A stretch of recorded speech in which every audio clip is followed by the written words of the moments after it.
Hello, everybody. How are you all doing? I hope you're doing well. Hope you're doing swell. I'm just turning off some things I absolutely forgot to turn off. Uh-oh. It's your boy with the new name. KO's in the house, everybody. Welcome on in. How are you doing? Why is my chat not showing? It's showing on my vertical, but it's not showing on... There it is! Hope you're all doing well. I hope you're all doing swell. What is the news? What is the goss?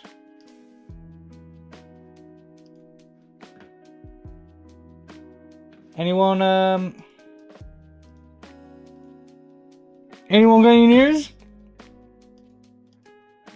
Anyone got any goss?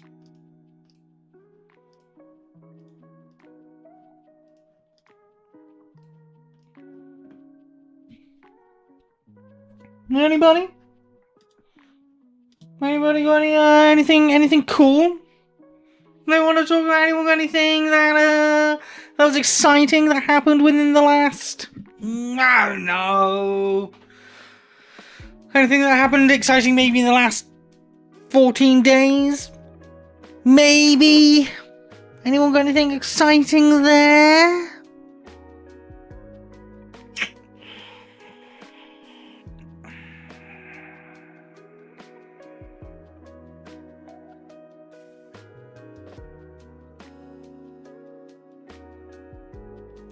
No? All you can say is you changed your name because your passport found out and trash talking about you in charity. Oh, I'm so sorry, KO. That's awful. I am sorry to hear that. That is an awful thing. Hopefully, what you've done fixes it. Yeah.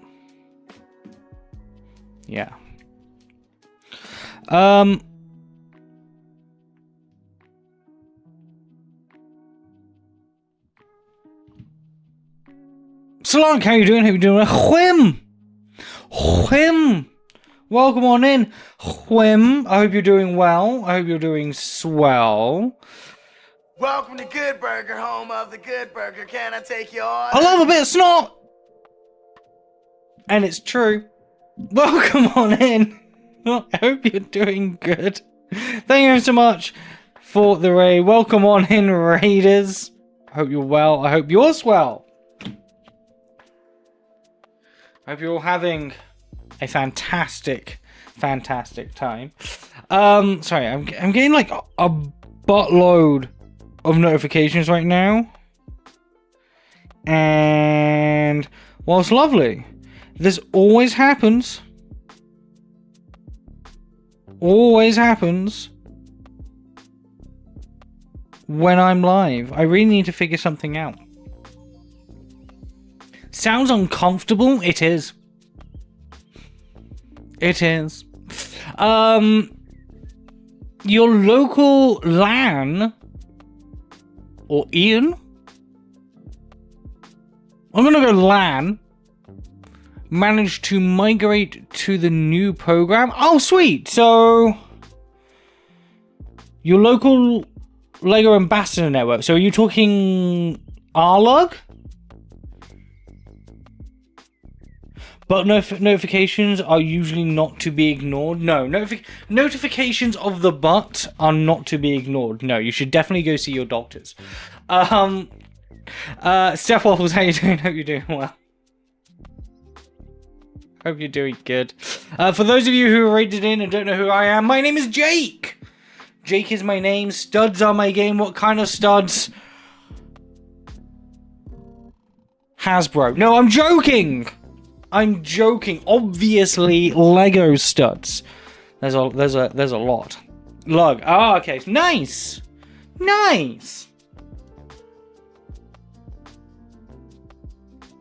Yeah, we can actually talk a little bit about that. I don't want to dwell too much on it, but we can definitely bring it up because it's useful. It is useful to know because there's going to be a whole bunch of new terminology being thrown about, and it's going to confuse the wider community because there hasn't been a massive discussion about it. And to be fair, there doesn't need to be one. Not much is actually changing. Not much is actually changing. But yeah. Jake's the name and Stud is who you are. No, I'm Studs. I'm Studsy Wudsy. You're KO Builds. That's who you are.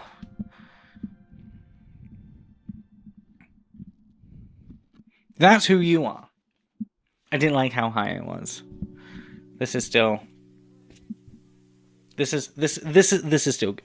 So yeah, like, you know what?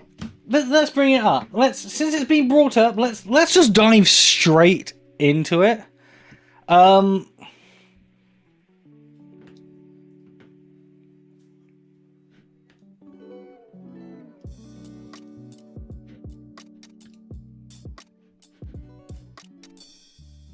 Let me just do a thing. Boop. Buttons.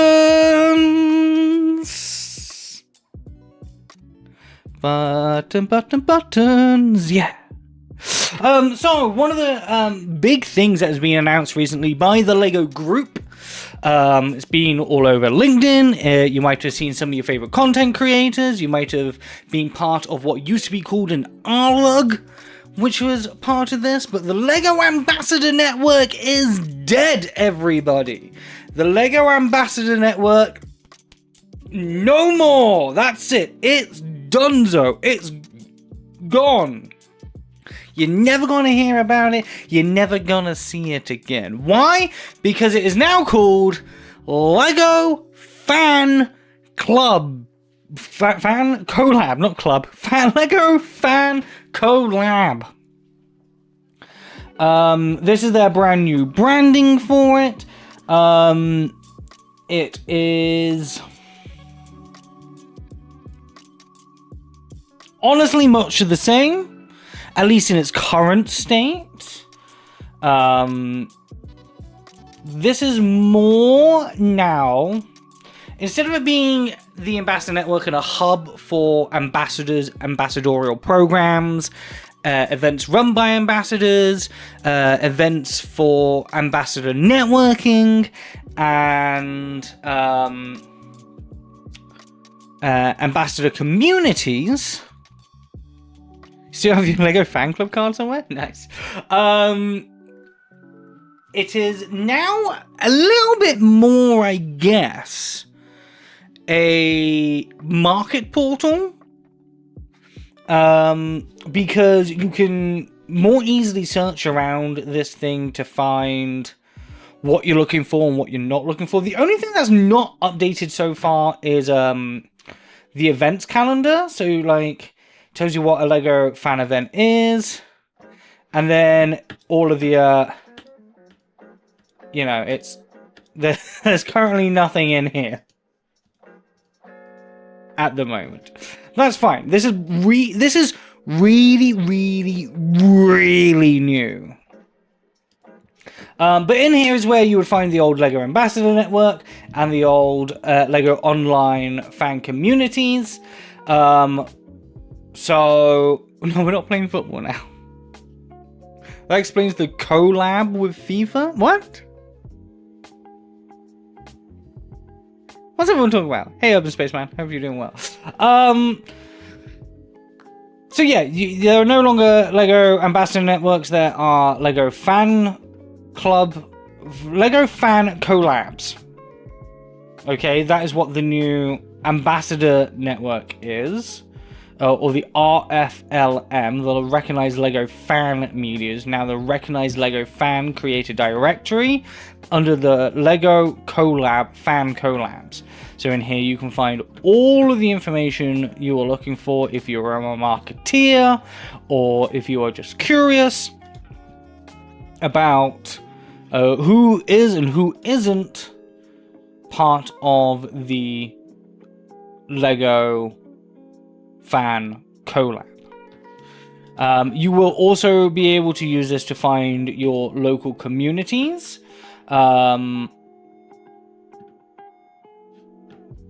All around the world, so you can then go view all communities, and then you'll be able to like zoom in to where you want to go. Where do you want to go? Oh, let's go here. Where do we want to go? Oh, we got the London AFOLs. Look at that, the London AFOLs.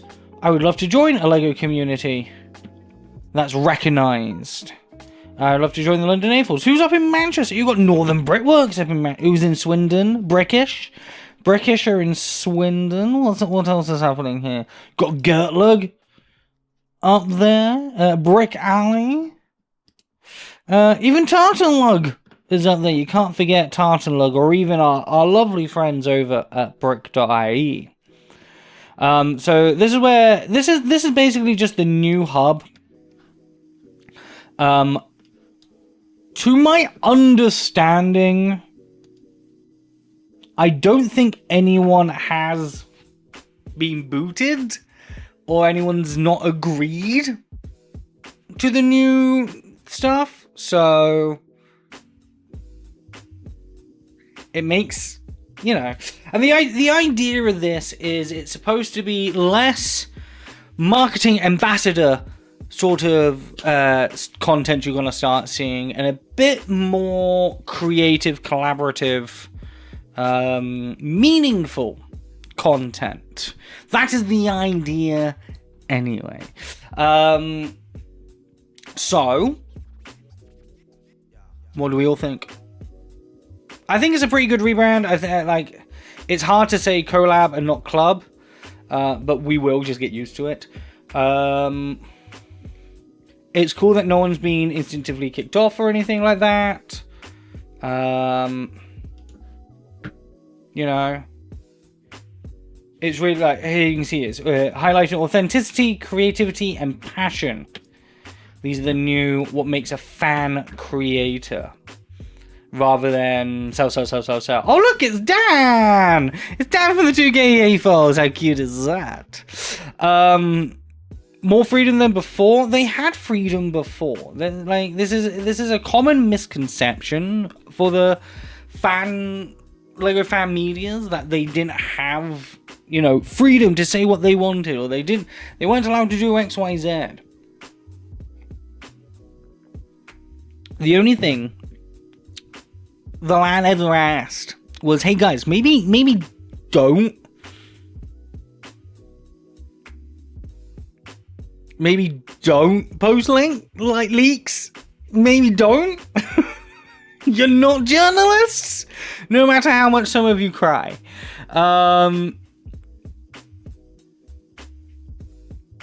Yeah. So what about fan creators who aren't part of the RFLM? So they are being, I am still a fan creator, I suppose. But these guys are recognized LEGO fan creators. RLFCs is what they're called now. Not RFLM, RFLC. Recognized LEGO fan creator. So it's... okay, it's very much the same kind of pie. What are this leak? I don't know. We don't talk about them here. We don't talk about them. We don't do them. We don't encourage anyone to do it. None of that stuff. I guess, you know. Yeah. But yeah, like Lan has never been a tyrant that some creators make out it to be. This boat has no holes and no tall green vegetables. Yes? Is that a thing? Oh, leaks. Leaks, right. I get you now. Leaks, you're talking leaks. Okay. Okay. Okay.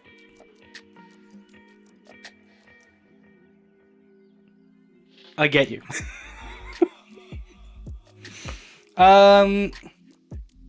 You're excited for it? Yeah, I think as long as it sticks to its values, which are authenticity, creativity, and passion, and the creators stick to that, then, you know,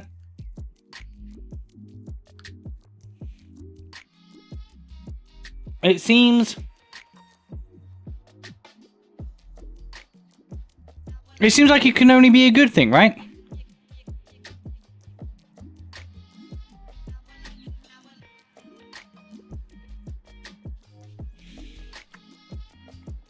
Cool, don't we? Those are idea sets that have been announced.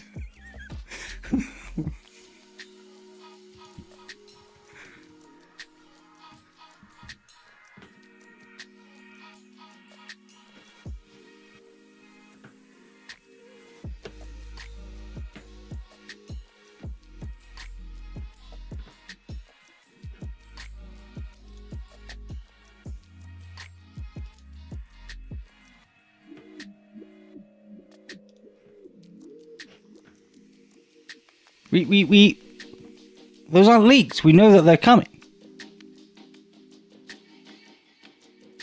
They're here. Public information.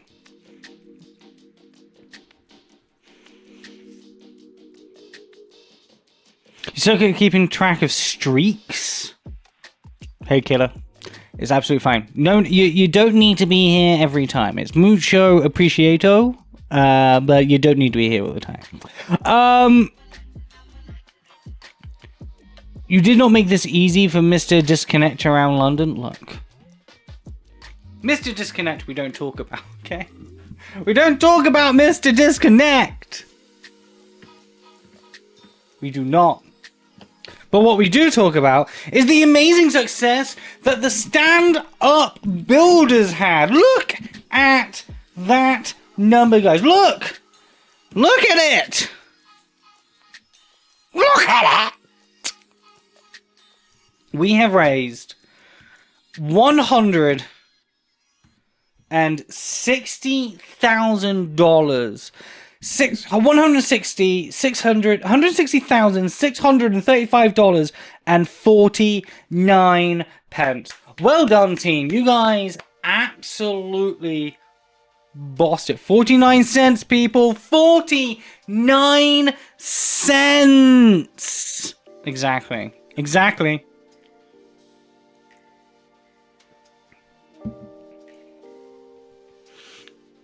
Campaign is closed? Yes. The stand-up builders finished on the 15th.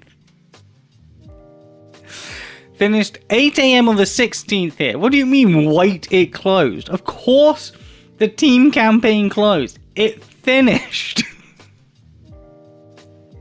What are you on about?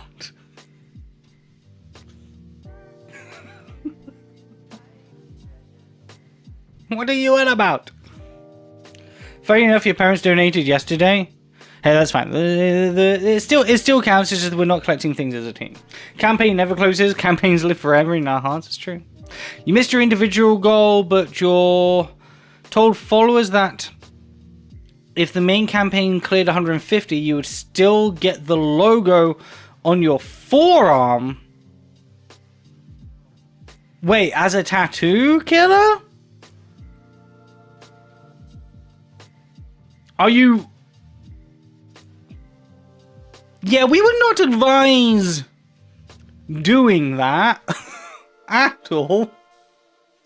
Did you tell any of the coordinators, including myself, that you were doing that? I don't remember that. We would... I was doing that. Logo Fonzie, welcome on in. Please eat something icky instead, yeah. You kept your beard, sadly? You do look great in a beard, my friend. No big deal, rules and such. Yeah, it's... We definitely wouldn't advocate for anyone doing anything permanent to their body in the name of the stand-up builders. That's, I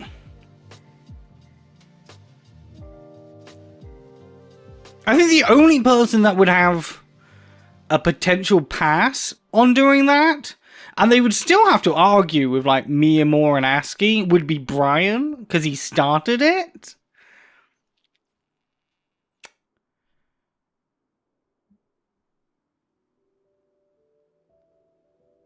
But yeah, no one really has a pass on that.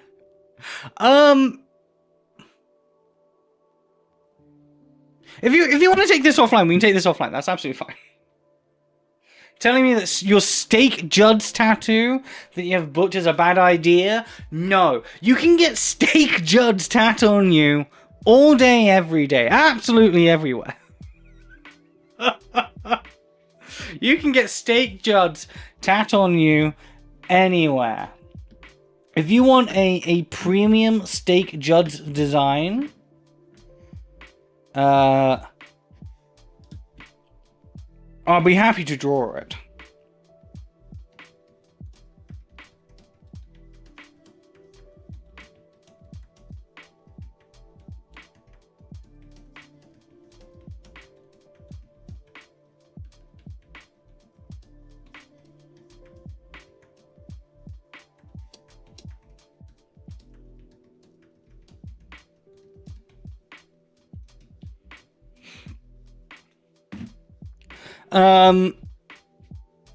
You're donating to the schools, especially if Jake drawn.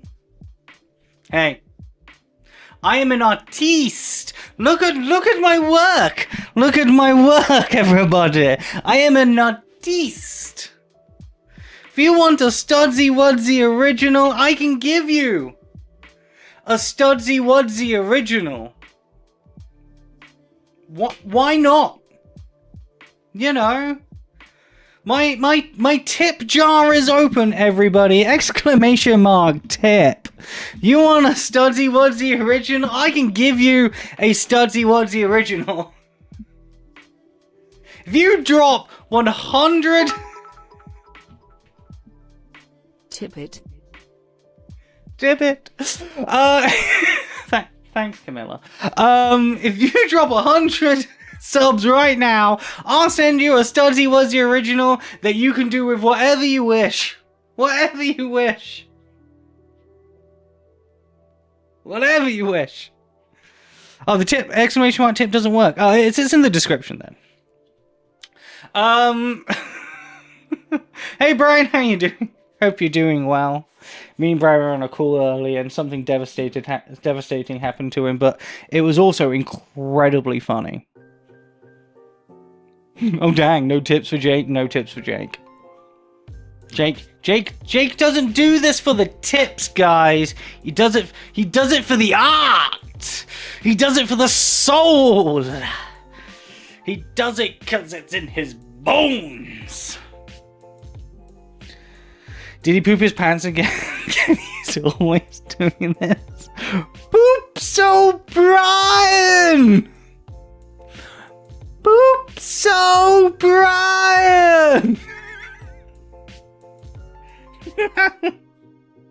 Is that what happened when he made the wee sound? Wee!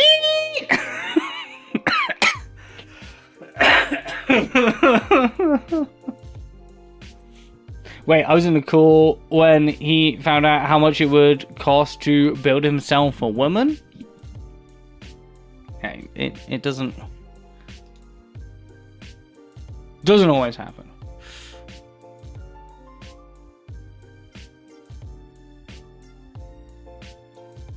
Not everyone. Not everyone needs to do that.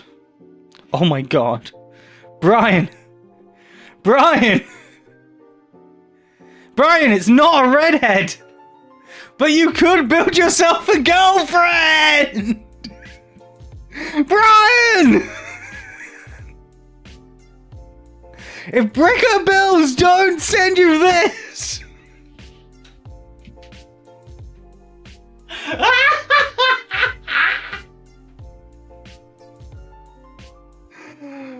Oh, hey, look, it comes with a free gift as well.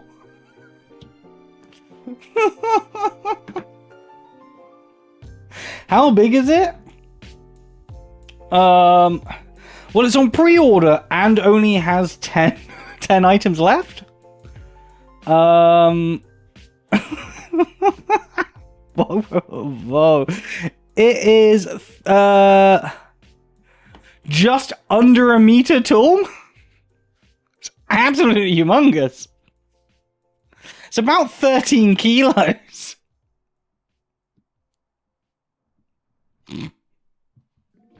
Jesus. Jesus wept. Too small, not interested. Wow.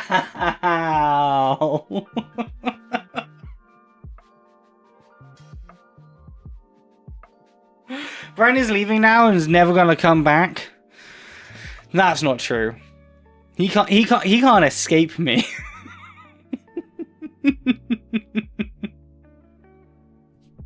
These Lego guys. Dragon, how you doing? Turns out building a small Lego woman are expensive. Yeah. True. Like, wait, how much was that again? Only £2,100. Only 2,100.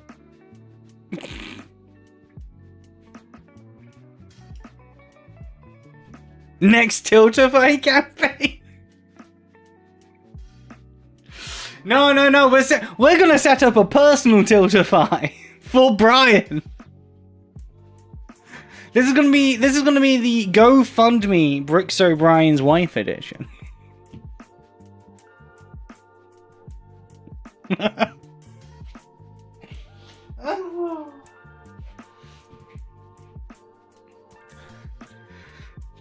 Brian, I hope you're doing well. Thanks very much for coming on here. I hope you had a good lunch. You was doing meh before this? Now you're doing super meh? Oh no! That's broken my little heart! Oh no!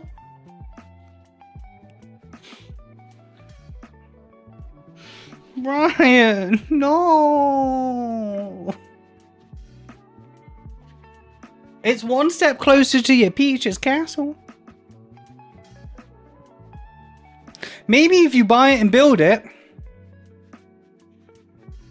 Lego will have no excuse but to build a castle for you, so you've got somewhere to stick Peach. That's big brain thinking right there, Mr. O'Brien. That's big brain thinking. Brian, I assure you that is not the most awkward interaction in this stream today. You already miffed the app. You're a lost cause. You didn't miff anything, buddy. You didn't miff anything. They broke. They don't know UI design, and you should really genuinely message someone. Like, genuinely.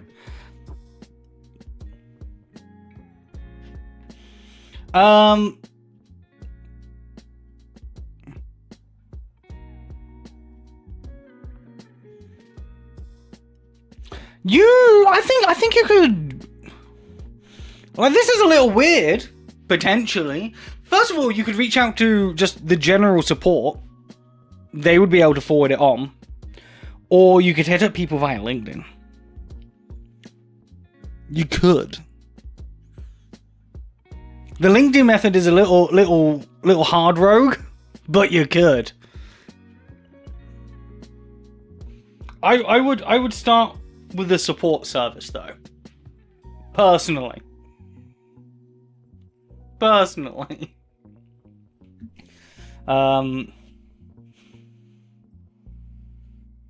Yeah.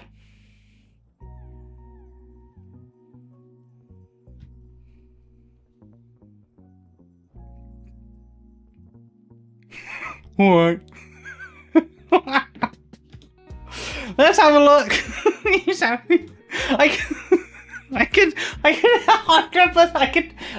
I've spent way too much time with you now.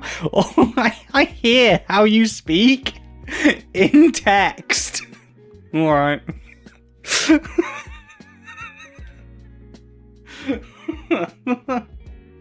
So you're late, you were VCing with your boyfriend and was building the new Lego Switcher train. Ooh.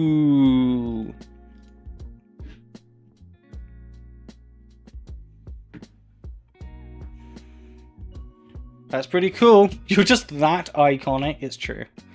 You heard the deep sigh in that, but... What am I doing here?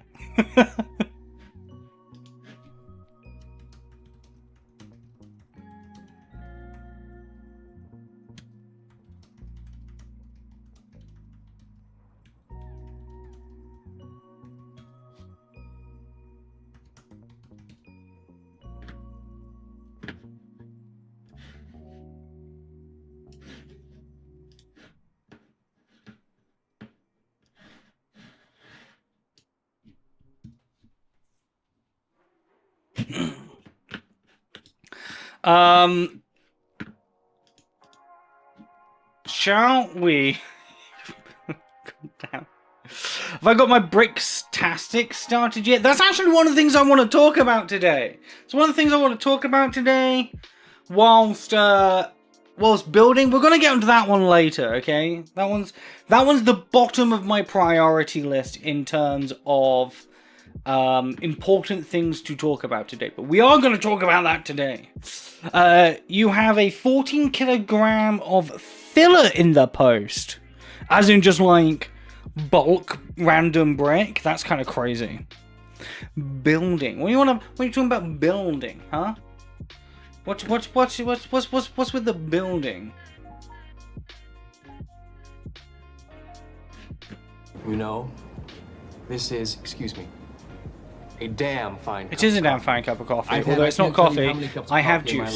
I have Robinson squash, which looks like it's like cloudy and bad, but it's got glitter in it because it's the Mandalorian and Grogu movie tie-in Robinson squash. It's apple and blackberry, not apple and blackcurrant. Apple and blackberry. It's incredibly nice, but they made it with glitter in it, so it looks like a galaxy swirl. Thanks, Charlie. Just zooming in on the random hair on the bottom of my glass. Jake's his name, and studs are his game.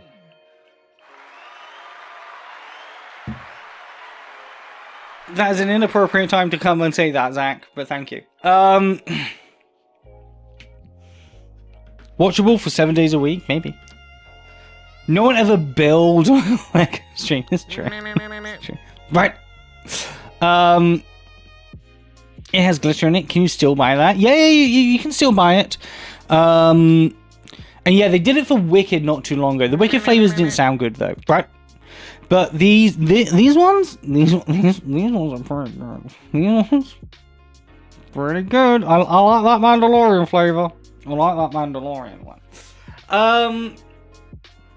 There hasn't been, unless anyone else knows, but I haven't been able to find any more. There haven't been a load of LEGO announcements, which seems odd, because LEGO always love to tie in announcements around our stand-up builders events, but they kind of gave us a week off. It was odd. It was odd. Gotta like to fix your sleep schedule. That's absolutely fine. Isabel, hope you have a wonderful time. Go rest up. We have the Nike Air Force One set everybody.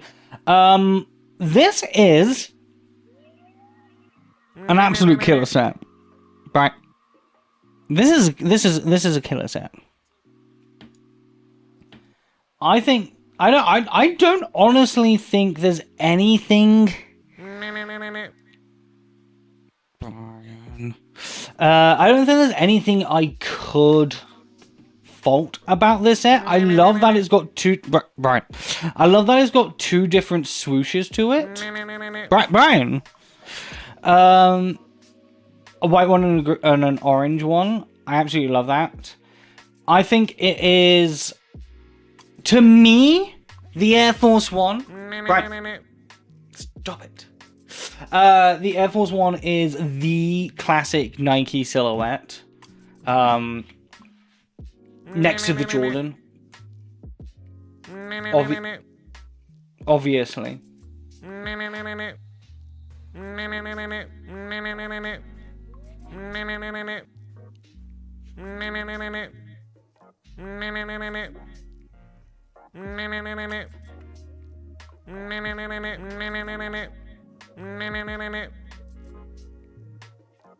I'm glad you're all wasting your channel points here. I'm glad every single one of you are wasting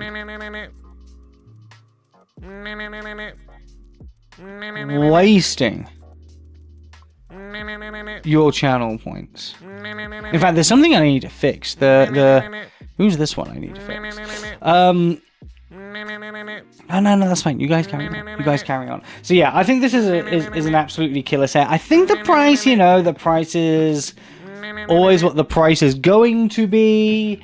I do like the Spaceman. The Spaceman is kind of cool. The dunking Spaceman. I think that's kind of sick. If only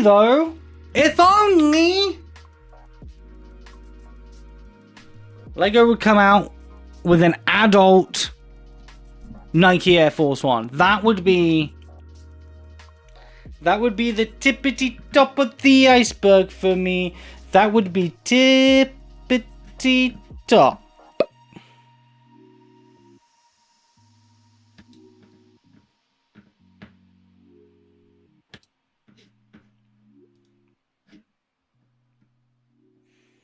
Tippity top. Next up, any Batman fans? Guess what? You've got another Batmobile. Any Batman fans in chat? Give you your Air Jordans. I need a pair of Air Jordans and I need a pair of Air Force Ones. I need them. I need them bad.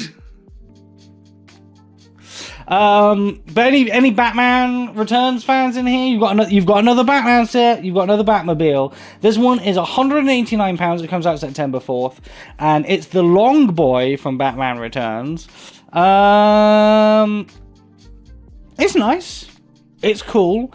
To me, this is the iconic Batman car. To me, I think that's probably just a generational thing. The Batman fig itself is pretty cool.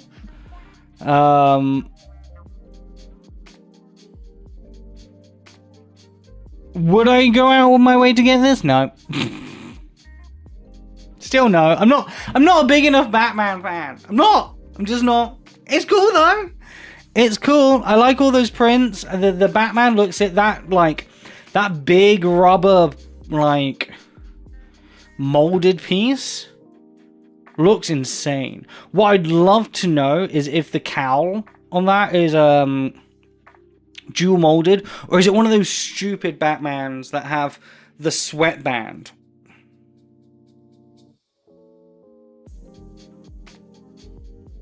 Like, does it have the sweatband for the minifigure? That's what I want to know. Because if it has the sweatband, we really need to move away from that as a team. Like it's just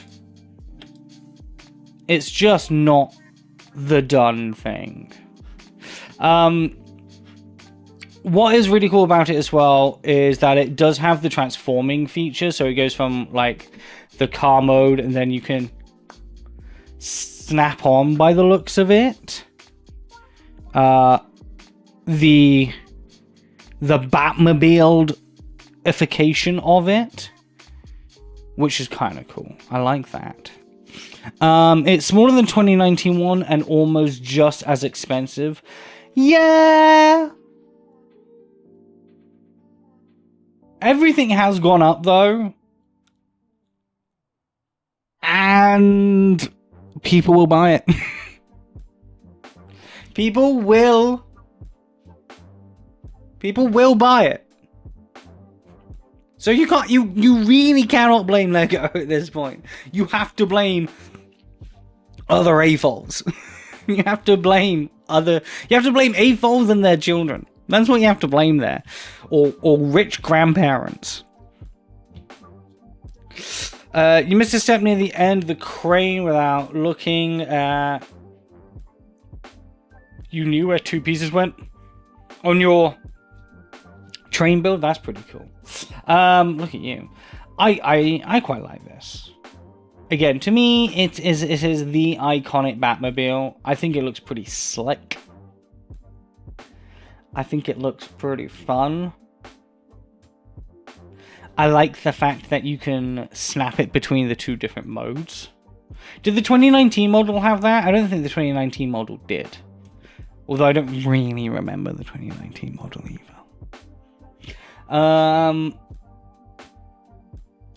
Yeah. Anyone getting this? I'd be interested to see who gets this and who doesn't. It is 45 centimeters long. It's a long boy. It's a long boy. Like, you know, it would fit along here, like just. So it's a long boy. It's a long boy. Do you know what's also a long boy? Zach's Christmas stocking is a long boy, but this Christmas stocking will fit lovely inside Zach's Christmas stocking because it's the brand new Lego Christmas stocking. £30 are already... We're already in the Christmas spirit. It's August 18th, everybody. And we have the Christmas stocking build from Lego. I think it's cute. I think it's fine. It's cool that it comes with a stand, like built-in stand. It's always nice to have more of those ornamental hook pieces. I think those are quite useful. I like them. You know, you can go in your tree. It probably would sag on a tree quite a bit. I expect it. It's not going to be a heavy build, but it's not going to be a light build either. Right? It's definitely going to make your tree branch sag a chunk. Take CA? Take CA? What do you mean take CA? Somewhere many years ago, someone was like, I want a small complete collection. I'll get every Lego Batmobile. That person bet very, very wrong. You after the Sharon build 1st September. Shenron? Shenron? Shenron?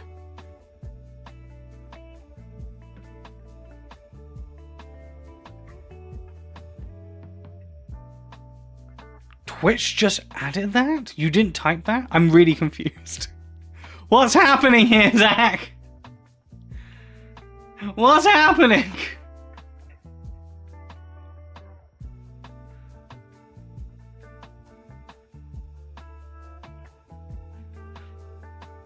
Should I be worried? Is this what happens when when partners change their names? What's the Shenron, Fonzie?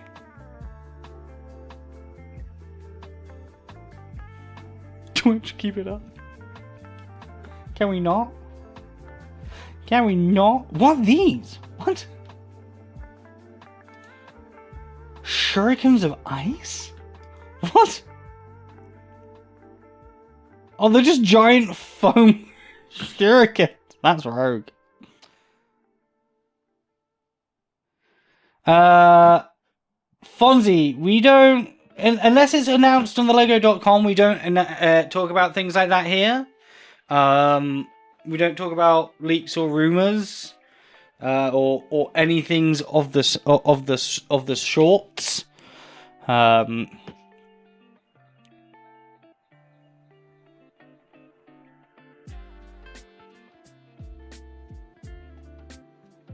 We are going to be putting in a...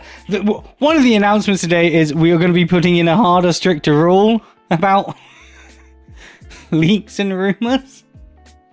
Okay? Heed that be your warning, chat! Harder, stricter rules about leaks and rumors. Okie dokie? Harder, stricter rules from here on out.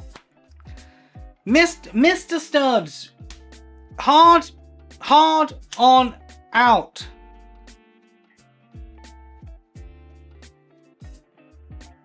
We'll start.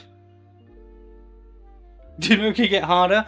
I will start personally timing people out and banning people for multiple offenses, okay?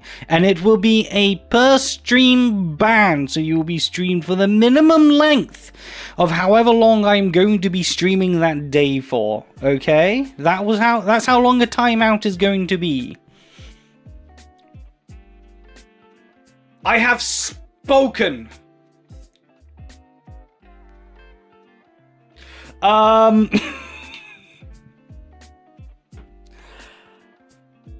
So yeah, are there any other cool sets that have been announced?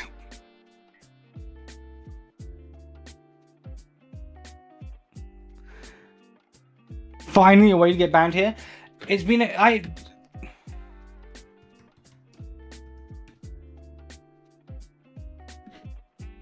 There is nothing on the Lego website, Fonzie, about anything to do with that genre of IP. Okay? If it is not on the Lego.com website, we do not talk about it. Would be cool to have a Jake Studs face set.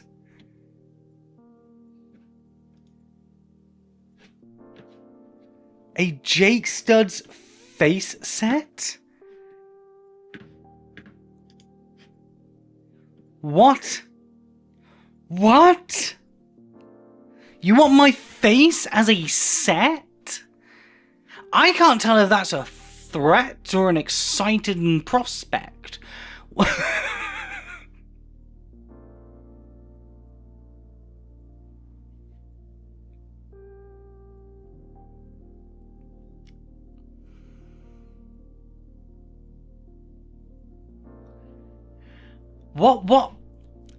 So I'm gonna ask a potentially stupid question here. Okay. I'm gonna ask a potentially stupid question. What would a J Stud's face set entail? Like, what would be in that set? What? Are we talking about like a little like statuette bust of Studsy Wudsy, are we? Are we talking like a... My face? No, I get. This is why I said it's a potentially stupid question. What is this? Is this like a mosaic? 10 pins to attach the Durburg?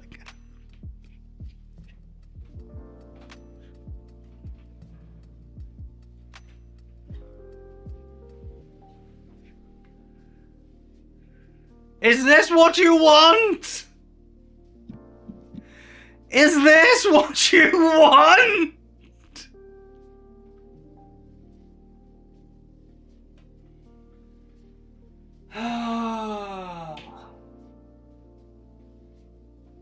The things I do for the internet.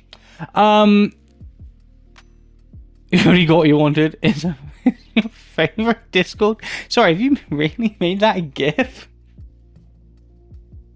How is that a GIF?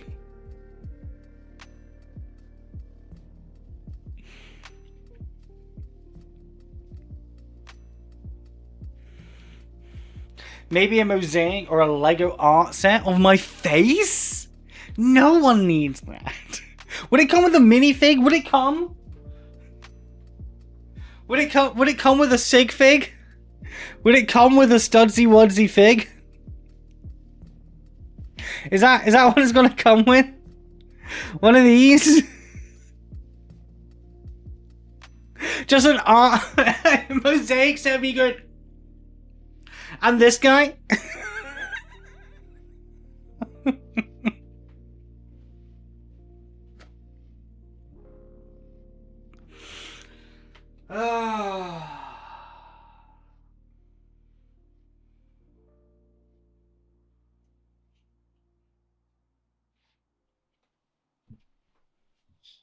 That'd be the icing on the cake, the cherry on top. I can't tell if you guys are serious sometimes. Sometimes I think, especially Zach, sometimes I think that none of you are real. Sometimes I think that I am in some sort of institution that lives inside Discord right now. Sometimes I feel like I'm in some sort of institution full of white, lovely, padded, very, very clean walls. And I'm just running around bouncing off them, shouting random things, going meh, meh, meh, meh, meh, meh, meh, meh, talking about Lego sets that have never existed. Meh, meh, meh.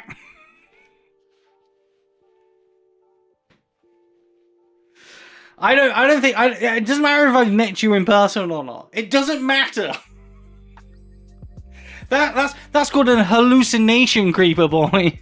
That's called a hallucination. Sorry, I realized I use my Jake gifts a lot in places I'm not usually in.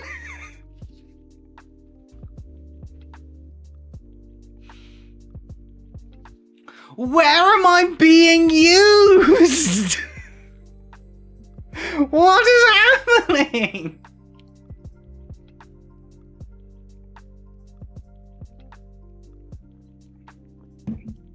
What is my life?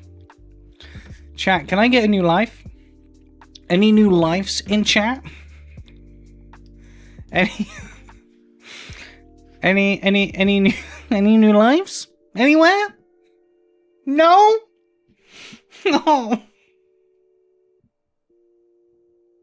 I'm doing great. You know what? You know what, Bobo Lavo? You know what? You know what, Fi? You know what, Creeper Boy? You know what, Zach? I am doing great. Would you like to know why I'm doing great, chat? Would you like to know why I, Jake Studsy Wudsy, am doing great? Would you like to get to the part of the title where I talk about the announcements? Would you like to know that we're doing fantastic over here?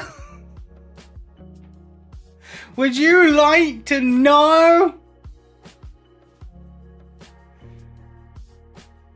You have to chat, do ya? Well, do ya? Do ya? Do ya? Oh, nah. Well, do ya? Maybe I'm not doing good. maybe I'm not. Maybe I'm not. Who knows? Maybe I am having a mental breakdown.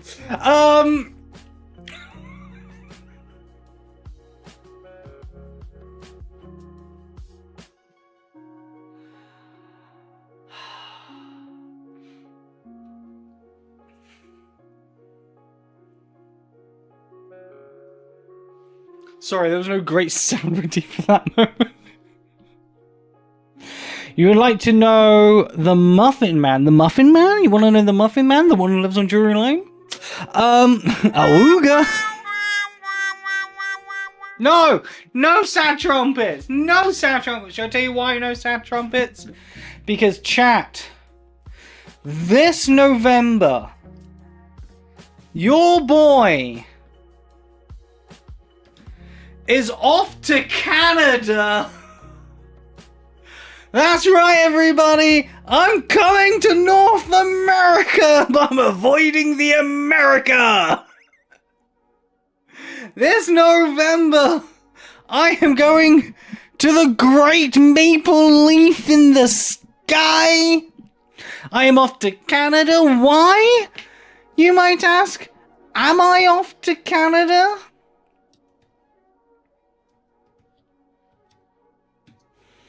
Why am I off to Canada? Is because I will be attending Bricks in the Six. Can get US visa? I'll be going to Bricks in the Six. Everybody, the premier Lego show in all of Canada. We'll be heading over to Mississauga, Toronto, Ontario. I think that's how you pronounce it. Mississauga? Mississauga? How do you pronounce this? Stay in Canada, it's far safer there. I don't know, there's bears. There's bears and not the kind I'm used to. I'll be heading there. I'll be there from the 13th to 15th. I will be there though for the whole of the event from the 11th to the 15th. There aren't bears in that area. I bet there are. I bet there are.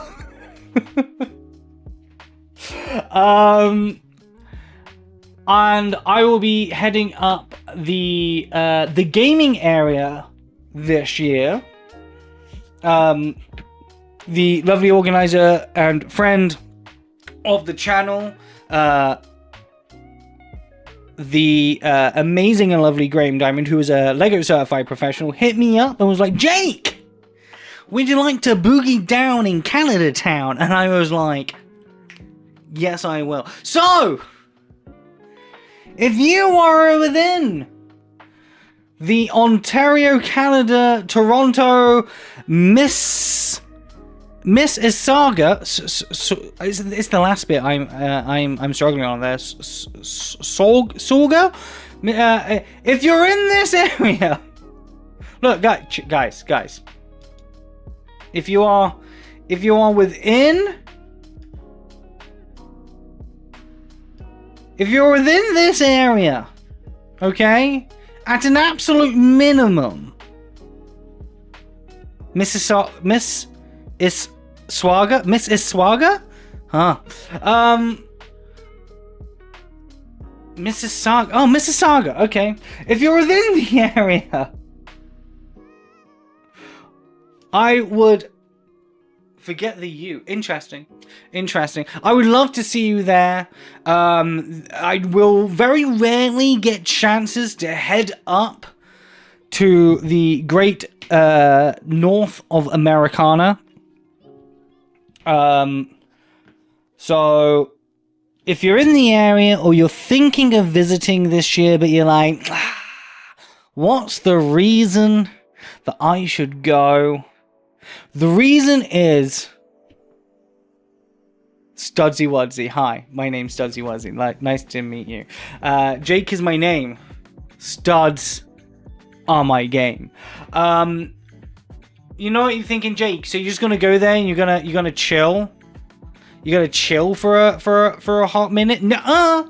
So not only will I be heading up the gaming area, but I will also be bringing along a mock of mine.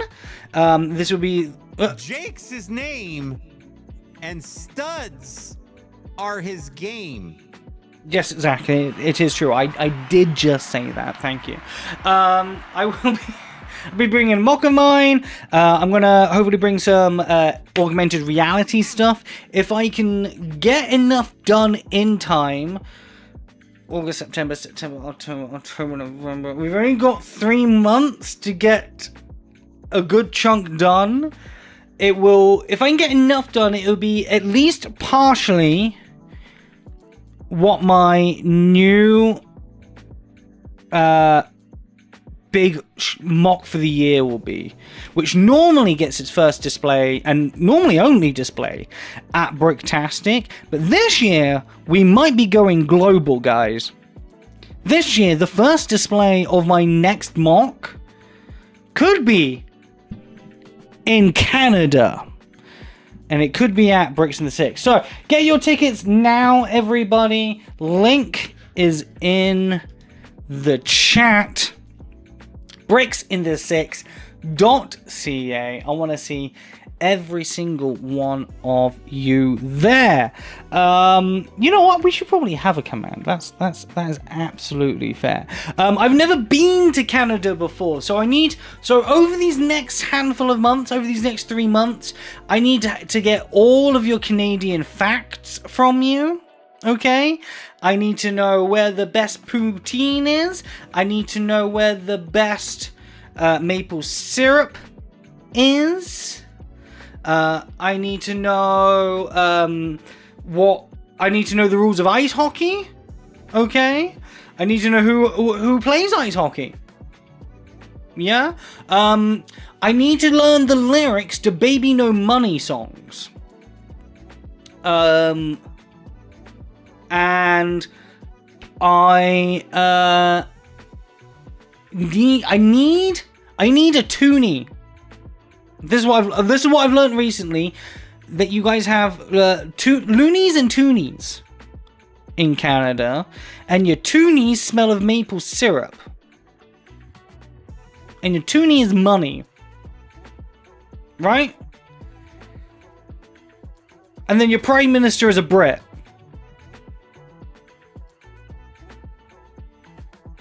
I'm now out of Canadian facts. Oh, your old prime minister is now dating Katy Perry. Celine Dion. No. Alanis Morissette. Celine Dion's not Canadian. Alanis Morissette is Canadian. Deadpool. There we go. Look at us. Justin Bieber. I'm pretty much Canadian already, guys. Let's Why am I even worrying? We're pretty much already there. Alanis Morissette and William Shatner. You can get loonies and toonies when I get there. I'm excited for loonies and toonies. I hope they taste delicious. A loonie is 1 cent, a toonie is 2 cents. I thought a toonie was $2. I thought that was the $2 bill. See, maybe I do need to learn more Canadian. What about Brick World Chicago? Home Bricko says.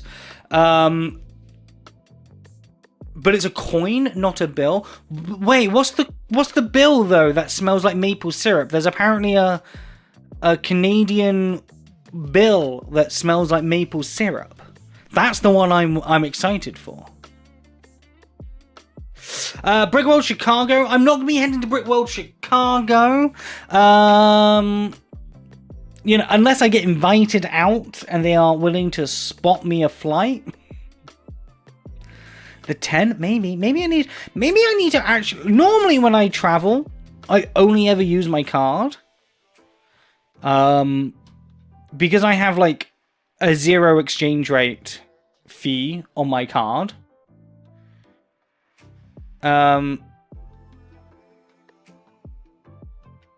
Maybe I should get some money. Maybe I need to hit up an ATM. Yeah, unless someone from Brick World Chicago wants to spot me a flight and my ticket and my hotel. I won't be going to Brick World Chicago anytime soon. Brick World is expensive. Yeah, they got rid of the paper 1s and 2s a long time ago and replaced them with coins. Interesting. Where in Canada will I be going? I will be going to the great area of Toronto, Mississauga,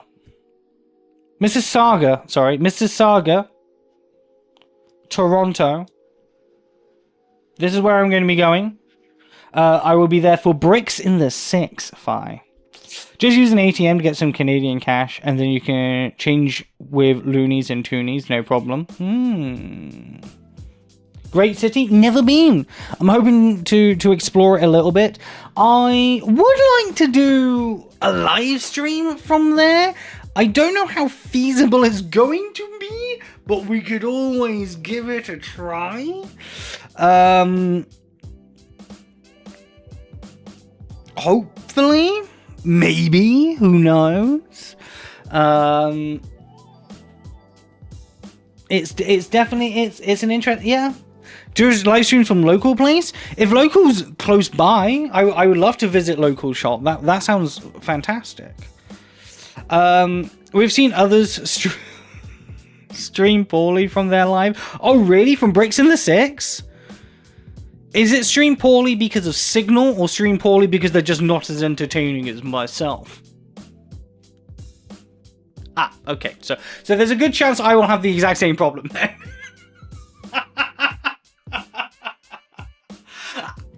Okay. Okay. Okay. Signal limited bandwidth, like most conventions, yeah. I have ideas of how to get around that. They just cost money, and I have a few more questions to ask people who actually know, like, things about, like, computers. Like, real things about computers. Poor little Matt boy here. Are those ideas asking everyone else to stop using the internet while you need it? Yeah, pretty much. Yeah. That's why he suggested try using local setup. See what he wants from UK, and you can make a trade. Maybe.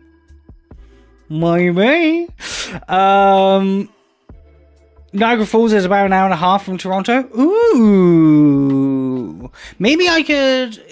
so I'm going to be arriving a day before, and I'm going to be leaving... I'm going to arrive the morning afternoon the day before. And I'm going to be leaving the evening after. Because that's just the flights I can afford. Like the last flight out of Canada I'm getting, basically.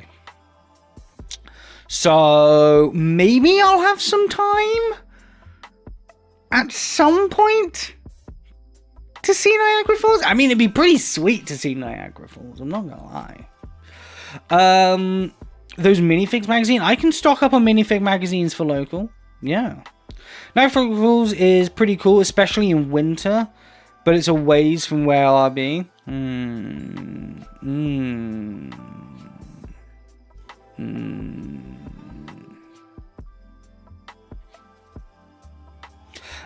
gonna be meeting me? Ooh, you going to Bricks in the 6 Rounded? It'd be amazing to meet you. It'd be lovely to meet you.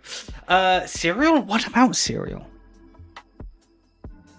You want me to bring cereal over?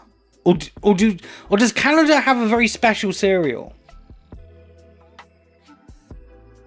Do I need to be hunting down some Canadian cereal? Yes, you'll be there, and please bring cereal. The UK cereal is not great. It's like lack of sugar and everything. Last flight count, are we going into lockdown? Yes, Canadians are all going into lockdown. When I leave, Canada shuts down. That's what it is. You guys are just all preparing for me right now. You'll be dragging Rounded Triangle, kicking, screaming to your booth at Bits. Oh, you're going to have a booth at Bits, local? Yo, the UK insert food item is not great. That's not true. That's not true. But the rest of it, yes. Yeah, that's fair. You have a booth at Bits? I mean, I can't wait to actually like meet you as well in person. That's gonna be sick. Yeah, I'm like I will have. So one of the reasons that I'm going to be going to Bits this year is you know all that Lego I came back with from TwitchCon. You know that Lego I came back with from TwitchCon that are in those 2 giant black suitcases? Well, those giant black suitcases have to go back to Canada.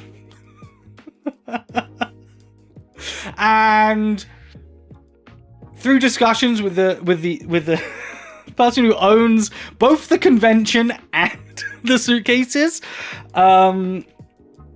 they have to it just turned out to be easier, I guess. Plus Graham needed the help as well. Graham wanted me to be there and help out and also see the convention. This will be my first outside of the UK Lego convention, which is going to be really fun. He was just like, look, come over and we'll do it. So I will essentially have some empty suitcases. I will essentially have an empty suitcase. I could, if absolute needed, bring some stuff to you local. I could. So we can talk about that. Me and you, your people can talk to my people, and you know we'll sort it out in the middle. Well, sort it out in the middle. I stole Canadian luggage. Yeah, I stole it from the whole of Canada. Bring the good cheap Romanian Lego magazines. Yeah, the magazines in Romania are much cheaper. They're the exact same. They're just written in Romanian. But like the pound to lei ratio is way cheaper. In fact, I am going to Romania the month before. I'm going to Romania in October. So I could bring over some Romanian ones for you as well. It'd be so great to meet you. Look forward to it. I'm incredibly looking forward to it. I'm so excited. Like, I'm planning in my head already, like, the types of things I'm gonna bring, like, in terms of, like, clothing. Like, this has got me very excited to, like, build some really cool, interesting things, because I want to make a good impression on the Canadians. I'm thinking of... so normally... Do I have a copy? Normally when you meet me in person at like a Lego convention, I hate creator cards. I hate it. I hate them with a passion. So I make these. They look like creator cards, but they just say, congratulations, you found Jake Studs. Or you found Jake Studs, congratulations. And then on the back there are 2 QR codes, one for my socials, and one of them was an augmented reality filter. The filter no longer works, so I have to get rid of these. But when you scanned it and turned the card over, a Jake Stud Sigfig would do a little dance like this on the card. So I wanna make a new card. I wanna make a new augmented reality card. So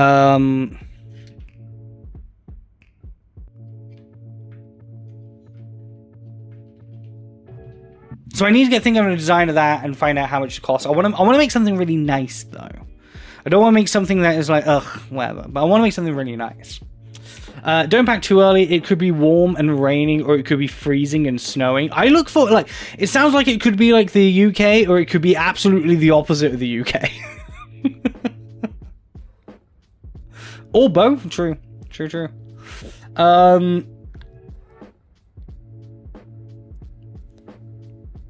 If I get to see proper snow, like in my head, Canada is constantly in snow.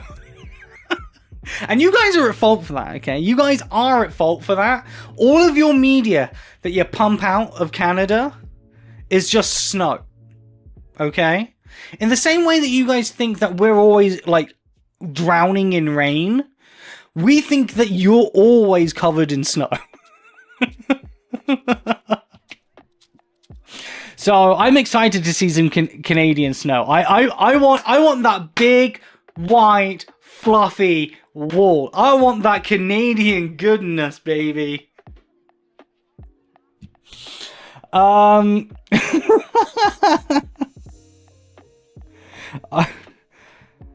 hope it snows for me? Hey, wouldn't it just be fantastic? All the rest of Canada would absolutely hate. The rest of Toronto would be like, this is the worst. I hate my life.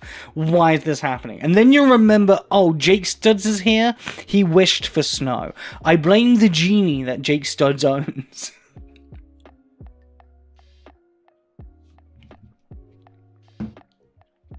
So yes, I'm going to Canada. I'm going to be attending Bricks in the 6. And I'm very excited to meet you all. If you're were thinking of going and you're not going, maybe think again. Going to Bits and not to TwitchCon. So this.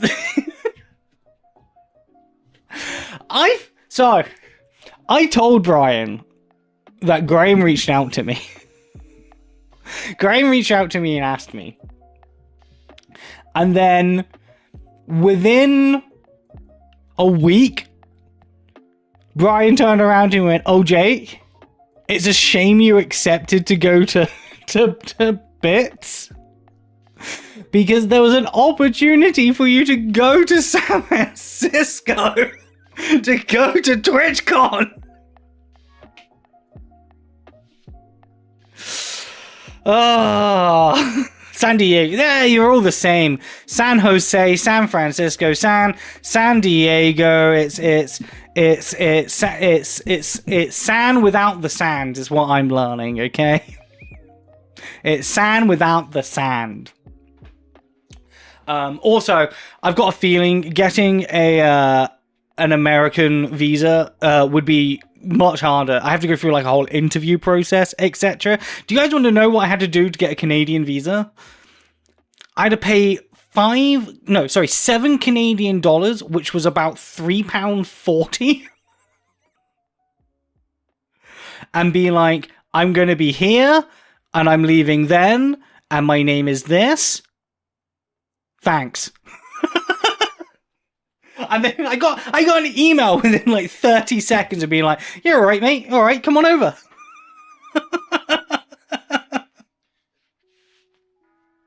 Whereas to get an American visa, you have to go through you have to go down to the American embassy. You have to do like a whole interview process and everything. It's crazy. You need a visa to come to Canada from the UK. I think it's more about keeping track of who's where and making sure people don't overstay their visits, rather than, you know. Yeah, it's since Brexit, we pretty much require visas for everything. Since Brexit, yeah. So less than a cost of dramatically less than a cost of a minifigure. Yeah. Yeah. It cost me less than one minifigure at retail price to get a Canadian visa. It's a few dollars and a little form too. Yeah. It's more of a tracking system than anything. Until the governments say that everyone's going to walk around with an air tag permanently attached to them, it's just a who's who situation at that point. At least between Canada and the UK. Other places, well, we're not going to touch.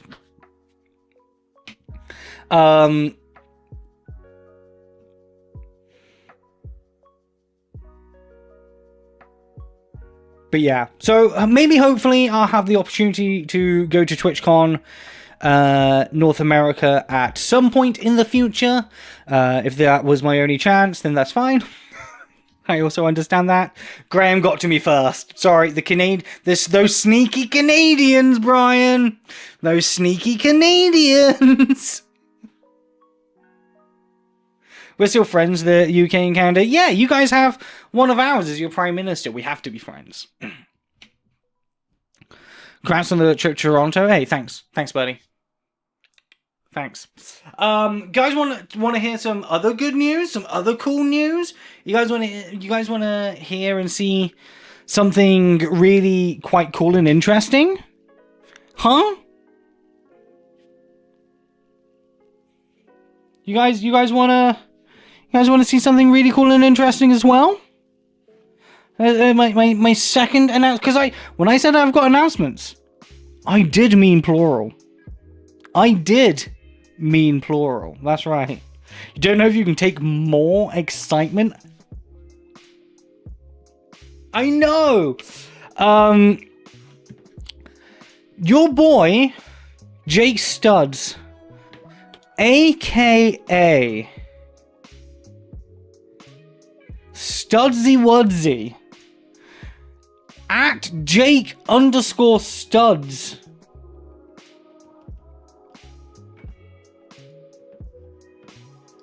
on Instagram,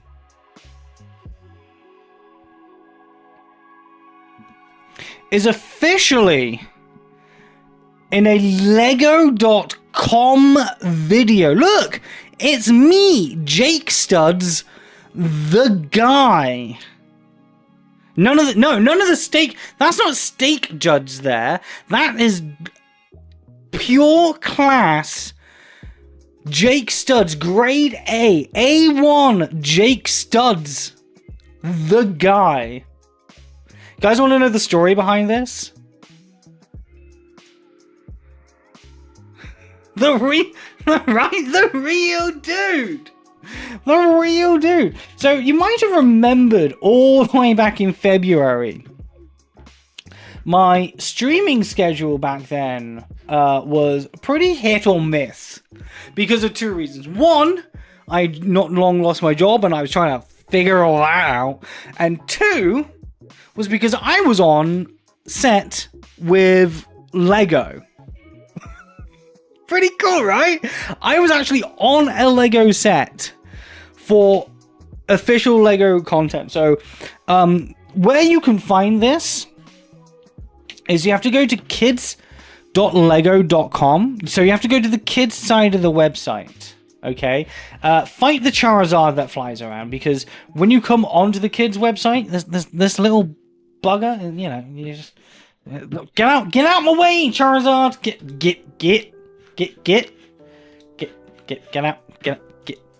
out my Charizard. Get out my. Thank you. If you go to the kids.com website, okay, you can either scroll on these bits, past Olivia Rodrigo, past Stitch, past the K-pop Demon Hunters, to this, the Brick Beat All Access, or at the moment it's just down here as well.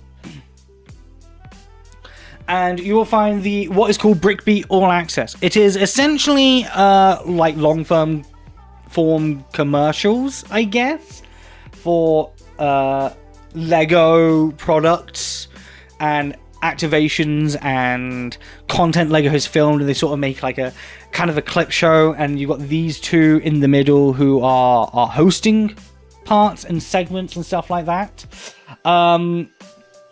It's really fun, it's really interesting. They were at Bricktastic. Unfortunately, my mock does not feature in Bricktastic. But I do have something in this one here. This is the episode named F1 Challenges, Minecraft Explosions, and Iconic Mega Builds, okay? This is the section I am in.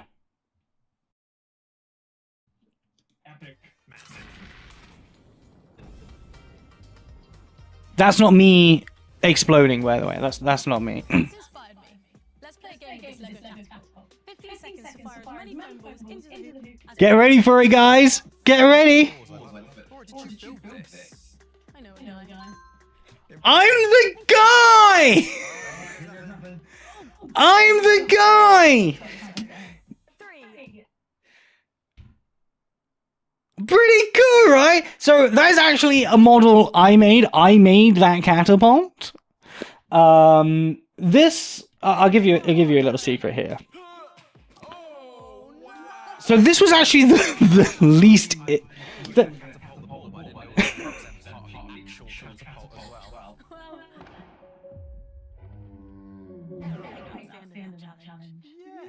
We've got the answer. So the Yeet, just like Jake, exactly, yeah. So the catapult wasn't actually supposed to explode, okay?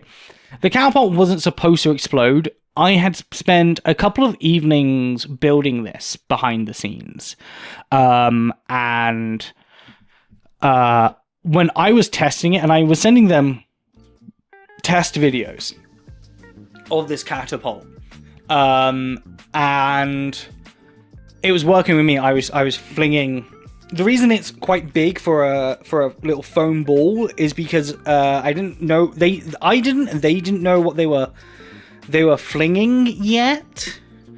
So I was flinging like Coke cans and things like that, like empty Coke cans, because I was like, it's going to be potentially big and it's not going to be a heavy item. So like a Coke can seems like a reasonable thing to test out. When I was doing it, it was great, and when I got it down to set, it was doing great. I was showing them how it works. They shot it twice, that segment. The first time around, it actually completely exploded. I wish I had the footage for it, but it actually completely exploded.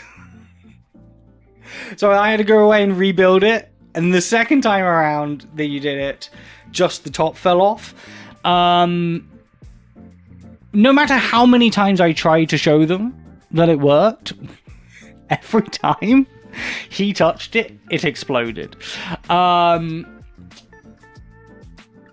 yeah, so the reason I was on set is because part of my lug, the Lego network reached out and was like, we're looking for somebody to do what's called toy doctoring. Toy doctoring is normally just being on set and making sure that the Lego in the background of everything looks the way it's supposed to look. You know, that a product hasn't been sort of built badly, or oh yeah, I'm in a video with a Jeans version and Brig Babe. So you know, I went and I built like the Lego Spaceman here, and all the Lego sets you can see in the background. I had to go away and build. Yes, this was filmed in the UK. And this is all of the episodes were filmed like across that. I actually have some behind the scenes photos that I'm allowed to share. I got a sign off from Lego. So that's me on set, proof that I was on there. Pay attention to these. Look, I actually built this. I built this little minifig sign, this flower, and this rainbow thing here. This is for one of the endings, I think. One of the last episodes, they had like a big confetti cannon going off. There's my catapult again in the background of some of the stuff. There's some monitors. Oh yeah, I built a little alien dude. You can just see in the corner there. I made that. There's my catapult again, a little bit closer up. I actually named the catapult the Catabot because I stuck a little face on it. It looked really cute. Did you bring your own bricks and pieces, or did they provide? So the models we had to make, we had to provide. In fact, they stole Catabot from me. The production team needed it for any potential reshoots. And they also wanted to keep it as a background prop for future seasons. They stole Catabot from me. I was so upset because those wheels were wheels that were on one of Rox's Lego sets that she didn't want anymore, so I had like taken it apart. The plunger was from Sonic, and the actual curve on the bucket is from a Stunts Loop the Loop set. This big brick beat sign was made by John Gale, who is one of the Lug members. In fact, he's the Lug leader. In the background, you'll see like a pink heart thing. Inside that, we stuck a picture of Boone, because who doesn't love Boone? Am I right? Who doesn't love Boone? Should have reimbursed me for the cost of the pieces. I got paid for being on set. This was like a genuine paid job. I can put Toy Doctor now on my CV, and no one can dispute it. I have invoices and everything. There's a little flower head thing we made.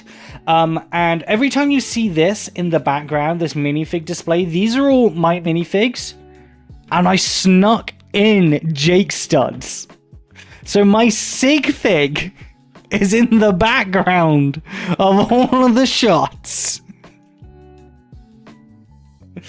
How did this come to me? How did they pick out little Jake studs? They reached out to the Lug that I'm a part of, and I applied and was accepted by Lego. This is one of the hosts doing keepy uppies with the giant Lego Crocs. Another picture of the set. There's this trophy here as well, the Brick Beat trophy that was also made by John. There's a bit of a close-up of it.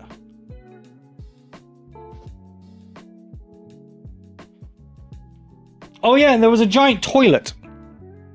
I'm not sure where it had been used previously, but this was like a pre-glued set piece. So they had a big toilet, which had pee on it. There's Catabot in the monitors. And this is my little workstation here. I was given like a little table to like build things at. I got paid to spend like 3 days just building Lego. There is definitely worse jobs. This is the Lego microphone. So yeah, I spent ages building Lego. This is something that we built as well. So when I say we, it's actually because Connor also helped me. I can finally show you guys this stuff. This has been in the background the entire time. You might have noticed every time I said that there's something I can't talk about yet. This is the thing that I haven't been able to talk about.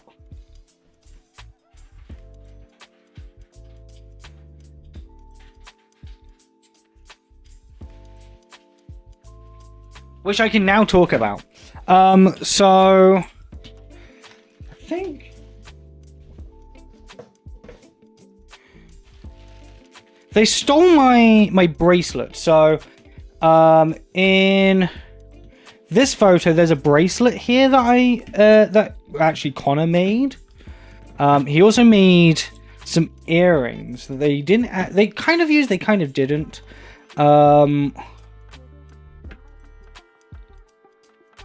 They have this segment about wearable Lego.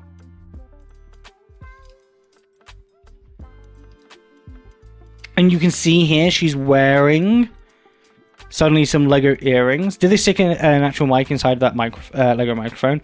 At Bricktastic they did, yes. She's wearing some earrings here, which are kind of cool. These are the earrings. These are the actual earrings that she wore. Connor made these ones. They're quite dainty and ornate. I really quite like the design. with like a little opalescent pearl and the gold leaves and stuff like that. And then how we attached it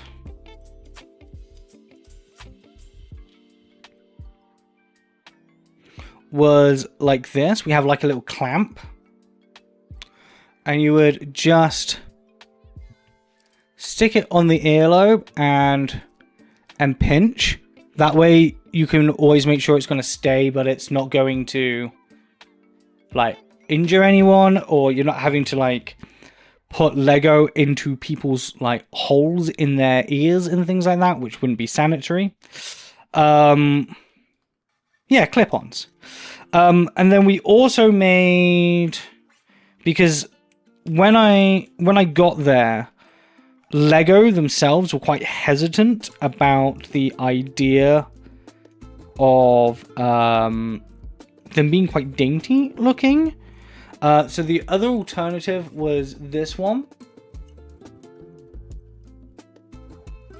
which is a big football.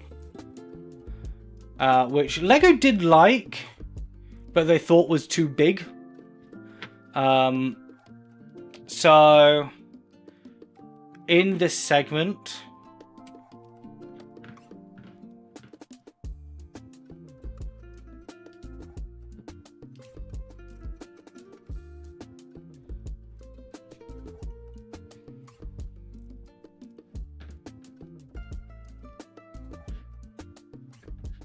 Now this creator is designed So- a Lego dress.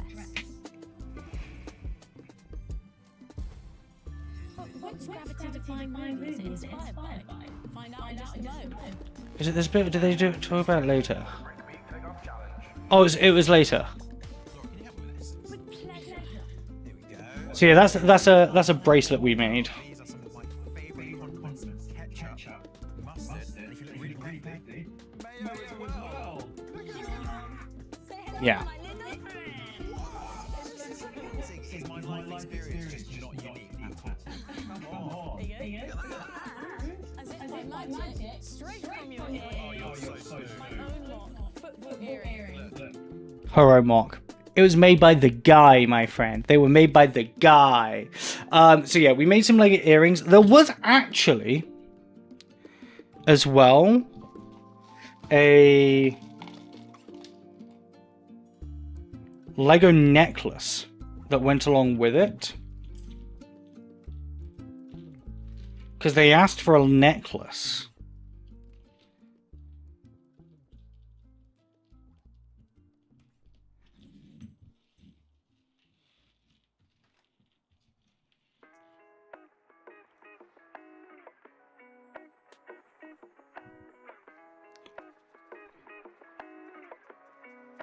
I've got the necklace on backwards. And the Lego brand team that were there loved it. In fact, they loved it so much. I actually had to go get it off one of the Lego employees at one point. Because she kept running off with it. She was wearing it so much. She enjoyed wearing this so much that she ran off with it at one point. I had to go chase her down the street to tell her she's still wearing my Lego.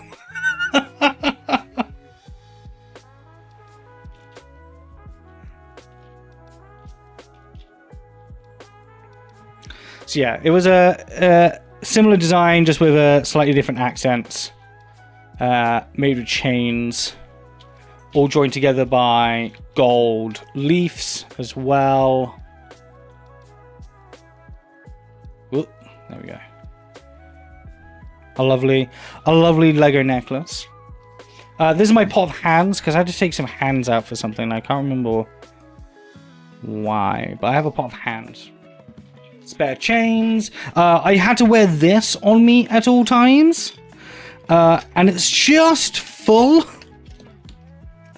of brick separators. I went through so many brick separators on set. It was crazy. And then these are in the background of a lot of things.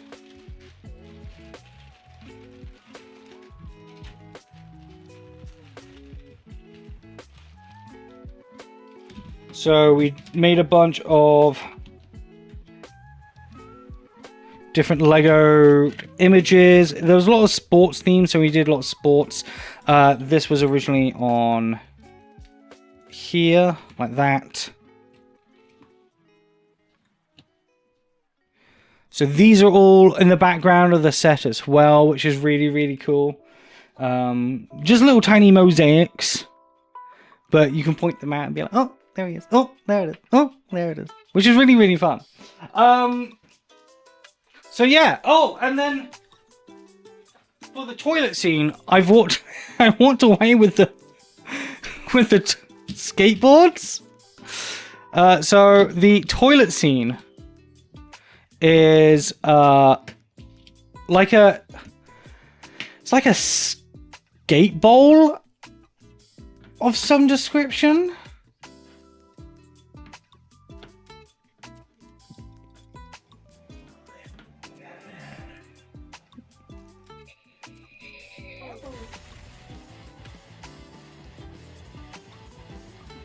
If you want proper stunts, wait till you see what happened when the Lego Technic team tried to bring the game Asphalt Legends to life. Before that, though, we caught up the team behind the brand new Lego Batman game, Legacy Dark Knight. Check this out. So yeah, this was all. Basically, they just filming like the filler points, and then they also had So what we've got to do then is take the boards, go all the way up round the bowl, and bonus points will be on your kit way. What's an ollie? yeah, they basically just film all these different like little segments to link a bunch of content together, and they also did this brick click challenge that you might have seen some creators doing.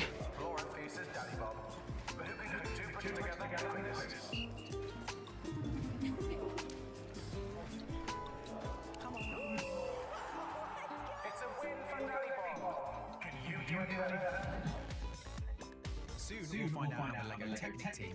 It was quite fun being on set as well, because not only was I there as a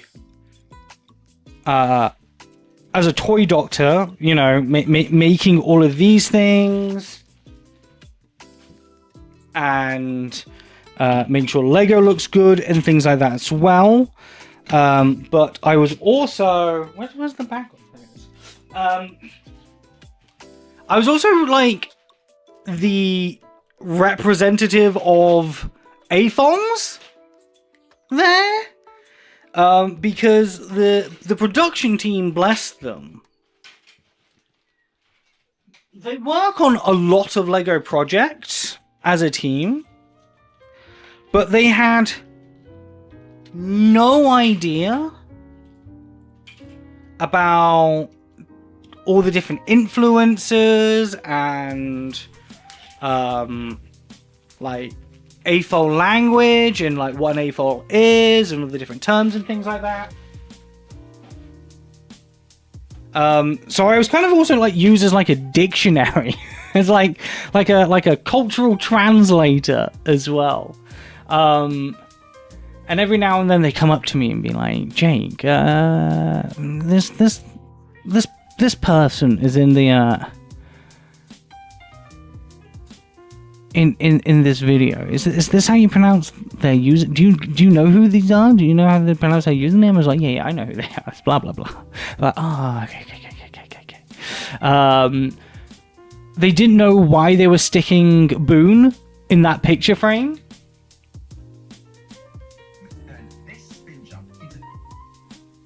Which I found quite funny. They didn't know why they were doing this. They didn't know who Boone was. And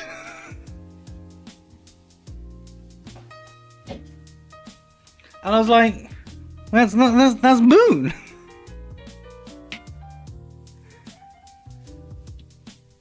It's pronounced Whippy Whipster. Exactly. I know. How do you not know who Boone is, right?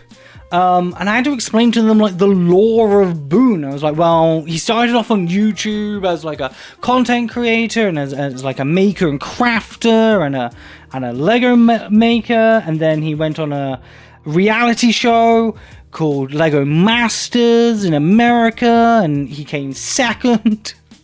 But then they did a winter version, and he came first, and they're like, wait, so he's like actually a big deal in Lego? I was like, yeah. Not only did he do all that, he then became a Lego employee. He now makes Lego sets. And they're like, what? And you're like, you know this guy? I was like, I've been on a couple of podcasts with him. I've got to have conversations with the man. Sure. I'm like, what?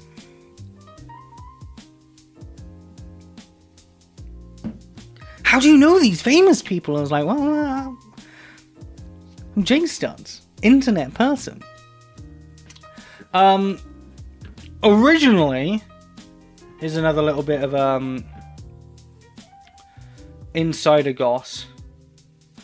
For this segment, where I appear in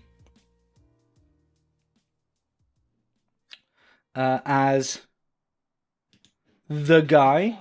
Foam balls, I love it. Or did you build this? I know a guy. In this segment where I appear as the guy. Originally, I wasn't supposed to be in this. It was purely a thing of the directors at the time. We just spent a lot of time laughing and joking together, and the directors were like, "Oh, wouldn't it be great if like."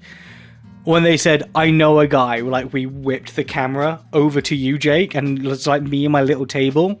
But Lego didn't. Lego were happy breaking a little bit of the magic, but like a full camera whip around to me was a little bit too much. And also, I am an unknown.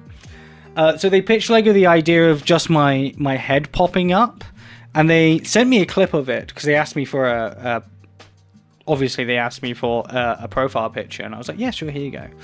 And they were like, cool, so we've done this, we're going to call you the guy. I was like, that's great. Any chance you could just like maybe put Jake Studs on there? Like, I'm not asking for like a social media shout or anything like that, just put like Jake Studs, the guy. And they were like, no, Lego doesn't want to do that. And it turns out maybe they did. Because not only did I get the Jake Studs part, but I got a @Jake_Studs. They actually like used my Instagram name, which is, you know, pretty freaking cool. I'm in an actual Lego video, guys. Everything's coming up. Studsy Wudsy. We've raised $160,000 for Stand Up to Cancer. I'm going to Canada for Bricks and the Six, and I'm in an official Lego video. I am Mr. Lego.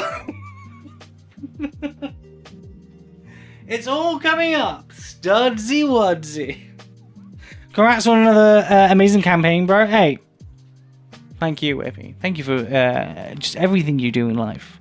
Thank you so much. Wahoo! Jake is Mr. the Lego guy. Mr. the Lego guy. I am now officially the guy. Jake's my name. Studs my game. The guy.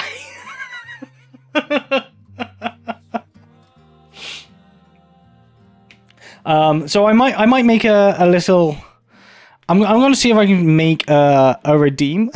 It just has my face pop up and go the guy. I need to figure that out. But that's what I'm thinking of doing.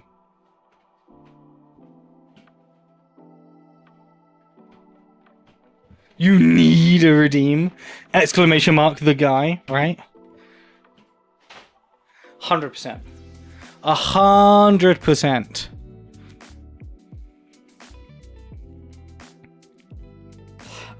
Shall we actually build some Lego? Shall we actually build some Lego? And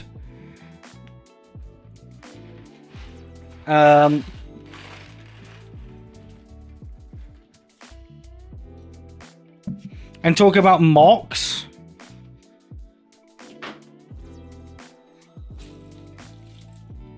build some Lego and talk about mocks. So I've had ideas about mocks, guys. I've had ideas about mocks. Do you guys still think that the... Where'd it go? Oh, it's there. Do you guys still think that augmented reality mocks are cool?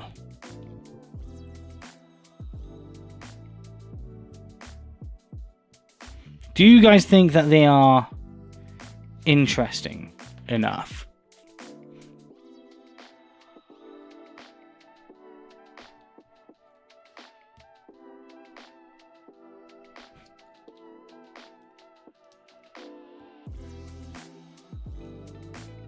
Because I have an idea.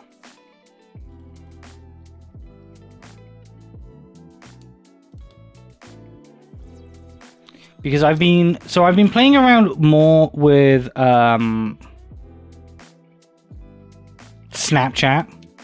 They are pretty interesting. Okay, I've been playing around more with Snapchat, like the augmented reality side of it, building filters and the such. And it turns out they have a web platform where you can host filters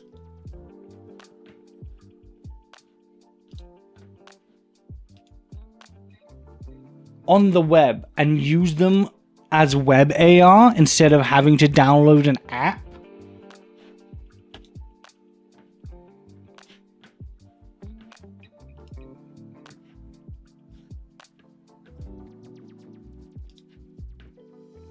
Which, for me, then unlocks a whole realm of what could be possible. Because people don't need to have TikTok. They don't need to give their kids TikTok on a thing.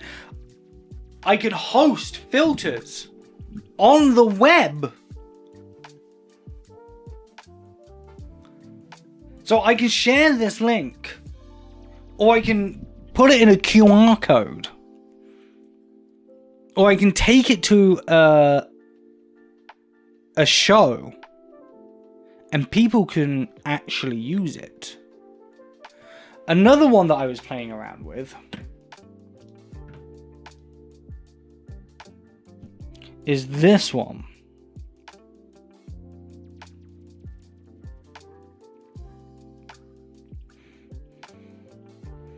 It looks like it's nothing at the moment. Never reaching into a bucket of bread bricks again? I don't blame you, buddy. I do not blame you.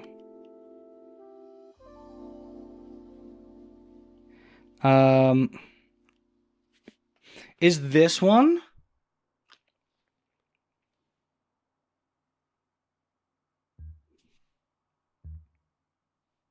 Is it gonna work?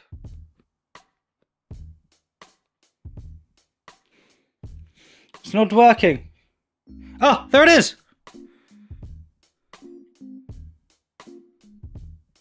Oh, he disappeared. So I can even host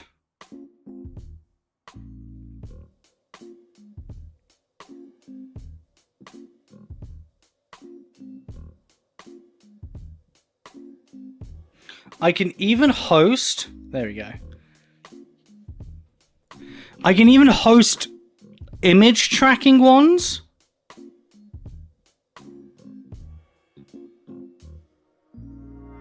That do the dancing fig and things like that. And it's really responsive. Like, okay, he got lost there, but like that's really responsive.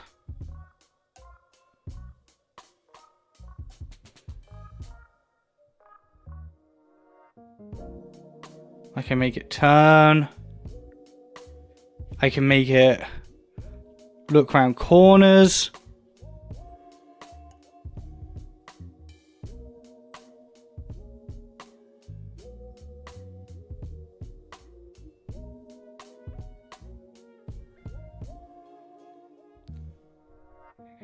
pretty cool, right?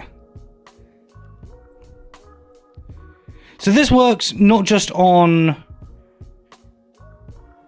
like mobile, but this also works on phones as well. This works in Chrome and Safari, any Chromium based browser this works on.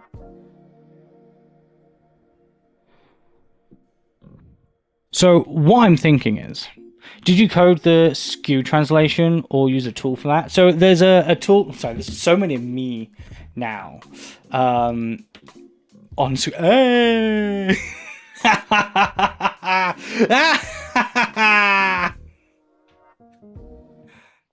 Oh, okay.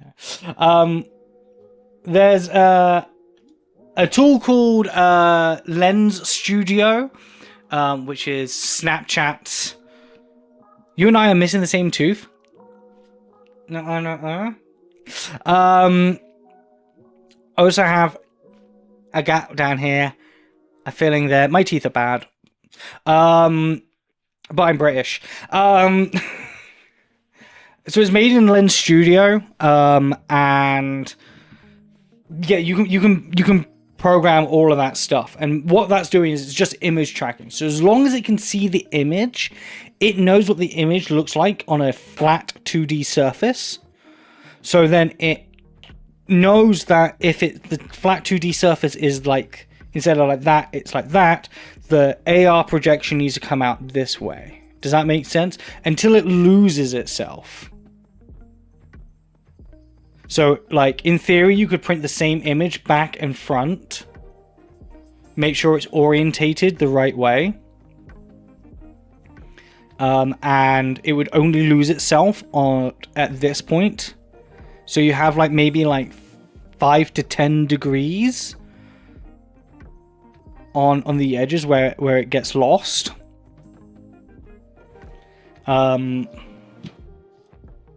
Yeah. Which episode of the Lego series are we supposed to watch? So it's called F1 Challenges, Minecraft Explosions, and Iconic Mega Builds. I don't think this is on YouTube. I think this is just locked behind the kids app. But that's where I am.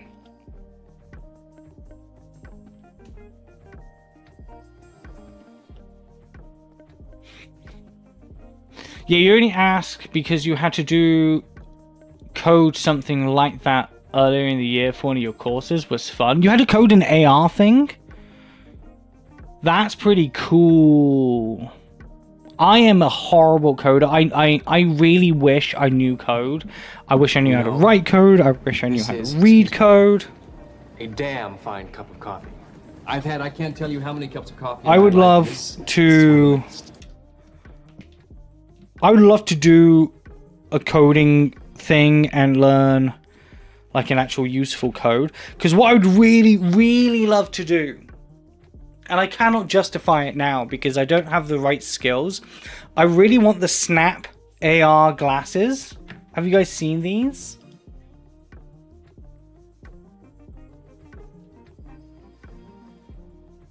They're called Specs. And they are the world's first augmented reality glasses.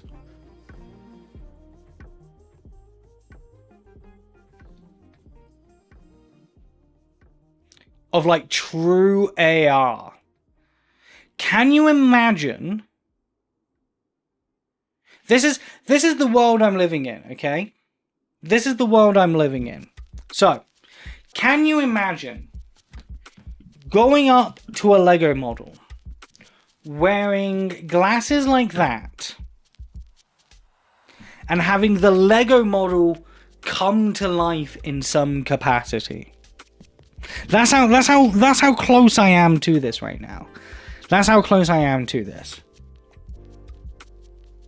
Problem is, those glasses cost £2,000, $2,500.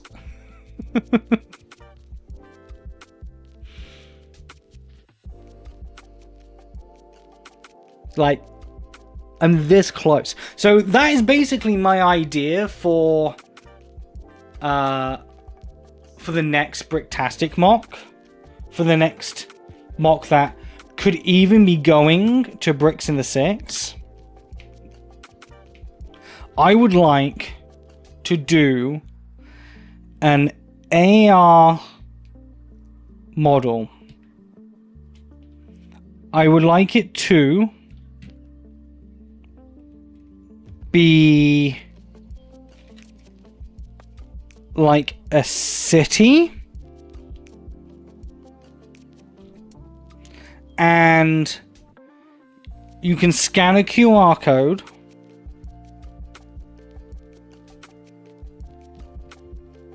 and point it at the city,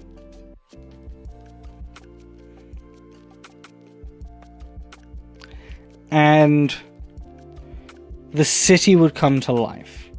The way to do that at the moment would be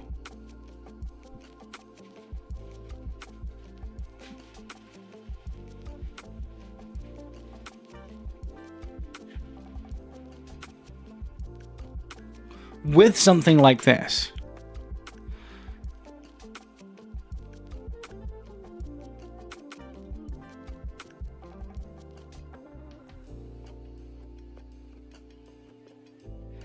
So this would be in the floor of like a walkway or inside of a building. And as your camera goes over it, it comes to the part of that then comes alive. And then you have, that's a really bad thing. You then have like the object doing something on it, or dancing, or, you know, maybe zipping around or something like that. And you don't have to, you do not have to have a certain app for it or anything like that. Because my biggest restriction has always been, hey, do you have TikTok? No, I don't have TikTok. Oh, okay, you can't do the fun, cool thing yourself. I have to come round the front of my table and show you the cool thing. We got away with it in Bricktastic a couple of years ago, where we put the iPad into the mock and used a filter like that. And people enjoyed that because there was very little things they had to do to interact with it. There was very little they had to do to interact with it. It just happened. So what I'm hoping is a basic non-evasive QR code in front of a mock with a little explainer would essentially do and invite the same thing. There will probably be, there will have to be some level of Jake explains. Like, you know, I'm not against that, or I'm not, you know, I'm not numb to the fact that people don't fully sometimes get what I'm trying to do. Be like, hey, can you know, do that? Stop Jake explaining things to me, right? Look how cute this Pikachu tree is. This is adorable. You need to get an AR glyph on a shirt. I do not need. And it will be walking around with a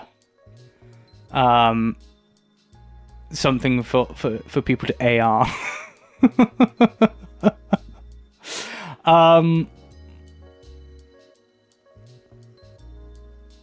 But does that sound like a cool idea? Does that sound like, if I could build like a city or a landscape and because people are going to question why there are like weird patterns on it, right? Like, you know, if this was in the middle of like a bunch of buildings, people are going to question why that's on there.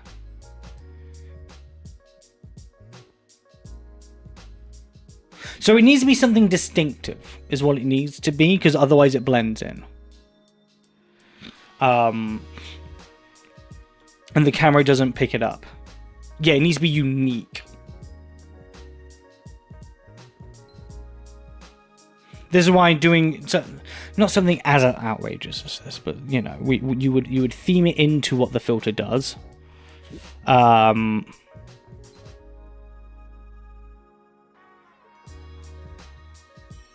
Yes, a facade of a building, etc., could be unique. So the problem we have with doing it with Lego is two things.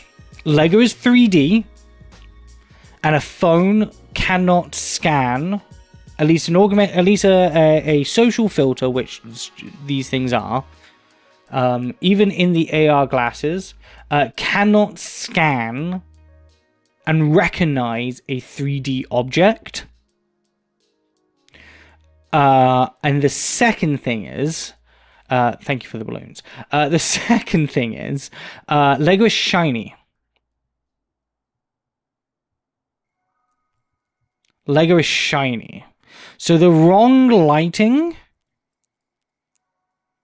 like that,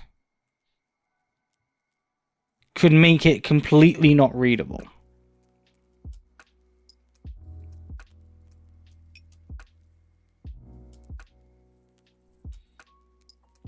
So this is why a weird pattern, something that's overtly distinctive, it will pick up enough of the image to recognize from the surrounding area that this is where the thing is supposed to be, and it's not supposed to be over here, or it's not supposed to be over there.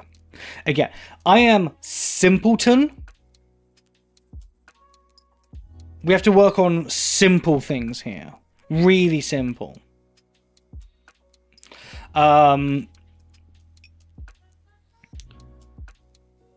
You have a feeling glasses with cameras... Glasses with cameras will be about as popular as flock cameras. Oh, minus one camera. Glasses with cameras will be about as popular as flock cameras. What's a flock camera? I suppose that is your entire point. Oh, okay. They are the ANPR cameras. Yeah.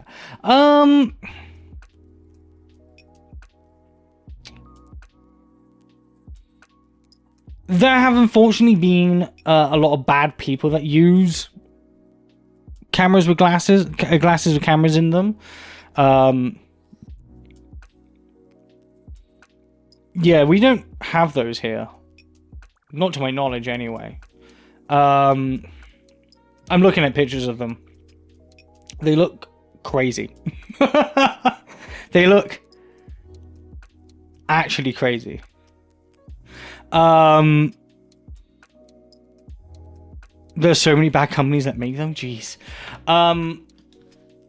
Yeah, there are bad people that use cameras with glasses in them. There's a lot of cool content creators out there that are doing interesting things that aren't invasive, aren't predatory. I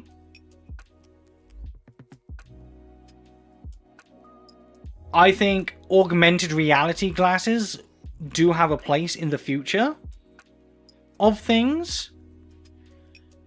And I think it would be something really cool to hand someone a pair of glasses to then stare at a Lego set, and that Lego set then come alive. That's my dream. That's my dream. I could, in theory, do the same thing with this. I could do it with this. The snap filters do work on this via the browser. It's just not immersive enough for it to work. Because you're always looking at a camera feed of a camera feed. Like your world is already being projected to you on screens, and then you've got another screen on the screen, like picture in picture of the exact same thing. It's kind of disorientating. Because I was playing around with it. But yeah, I wanna learn. I wanna do something like this. That's my plan for a mock. Do we think that mock idea is a good idea?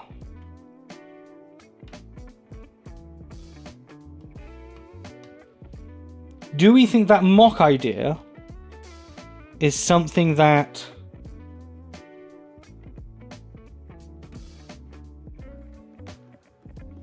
people could be wowed at? I know it's not something that's being done already. I know I am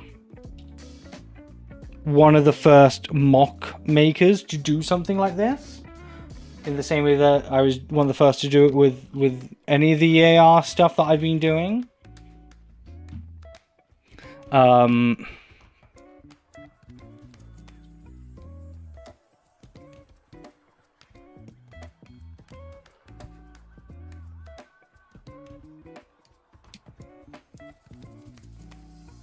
Yeah, so that's my idea. That's what I would really like to do as a mock.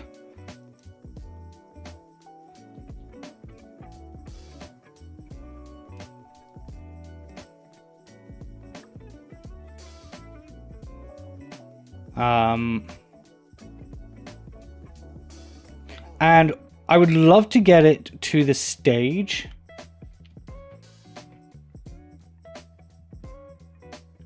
where not only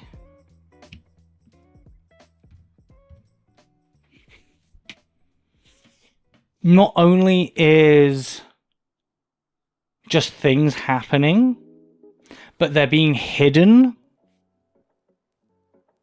by buildings without sort of being stuck behind it. So, for example,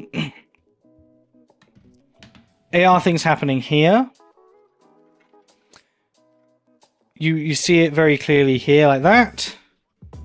Okay, and then as you go around the corner, what will happen is, as long as it thinks it can still see it and it knows where the tracking point is, the augmented reality will always be in front of something.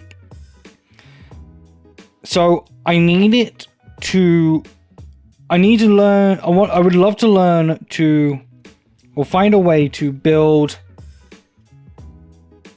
the mock and make occluders out of it, so then it becomes like a 3D world within, like a 2D and 3D digital mixed world sort of. It's, yeah.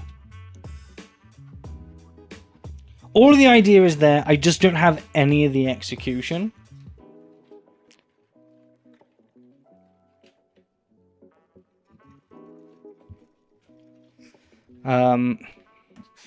And I hope to get there at some point.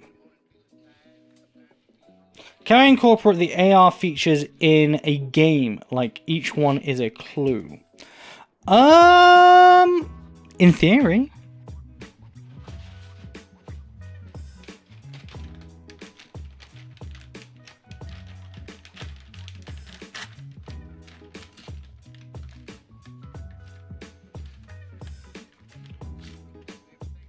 There is definitely a way you can gamify it in that way.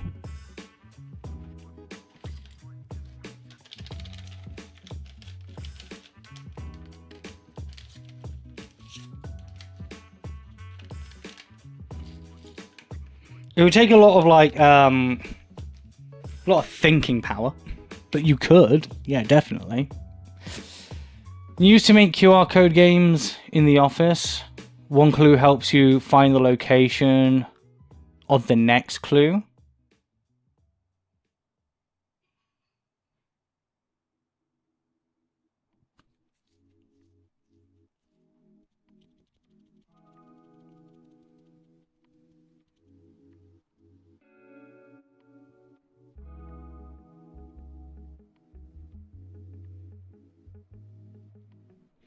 So that would require multiple QR codes, or it would require the user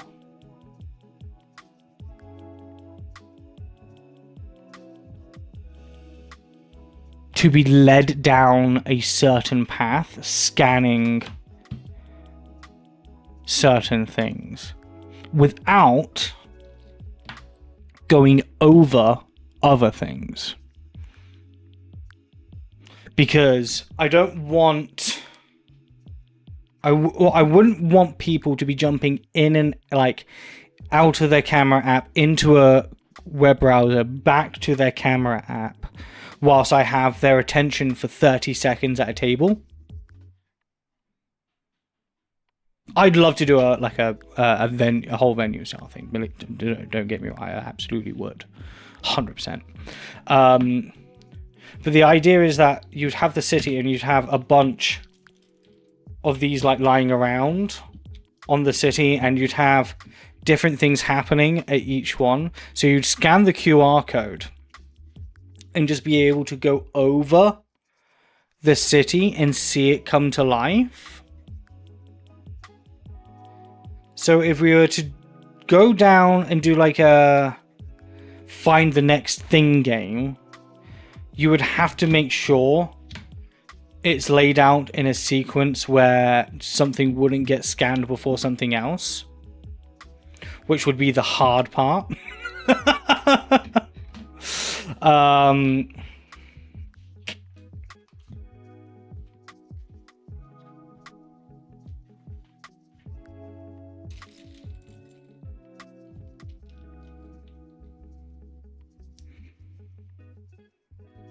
Because I only have people's attention for 30 seconds to a minute. Tops. And people have to be... So this is one of the things that happens. When people see things happening at my tables all the time, crowds do gather. So when people see the interaction... they like it, they get it, they want to be included. Hey, Farginaut!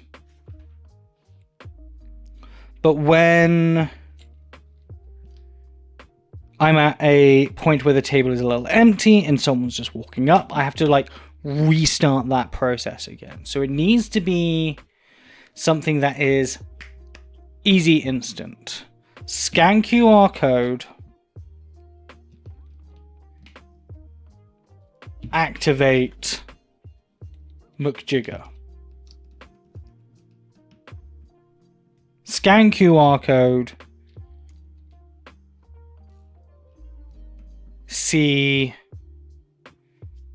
dancing minifig on the disco mat. See an alien minifig floating around on the alien patch.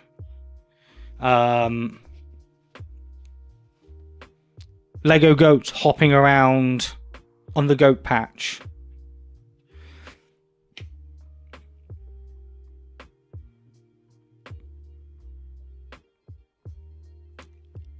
Wait. Is it the guy at the booth? It is!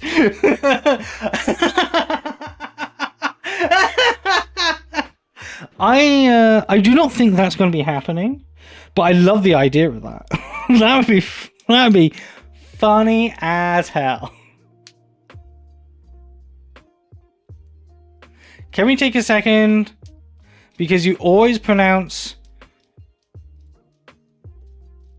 Farginaut with a hard G. Am I pronouncing it differently?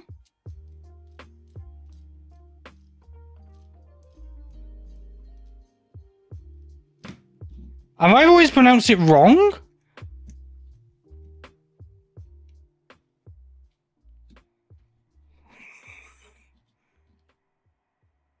Not like fudge? Is it Tharg? Not Farge? Oh, man.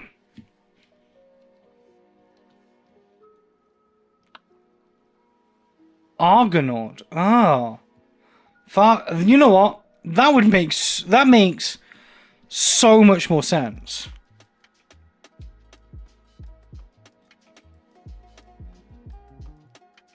It's Fargonaut.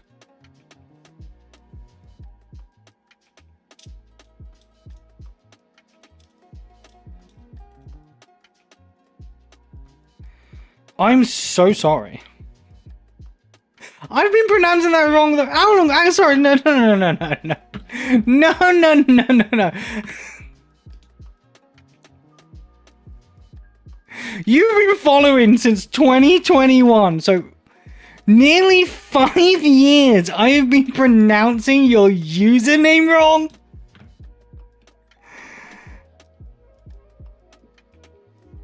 Oh, man.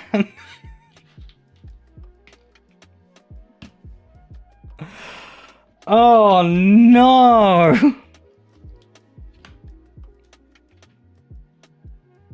And here I am, trying to pretend I'm smart by talking about AR filters. Oh, man.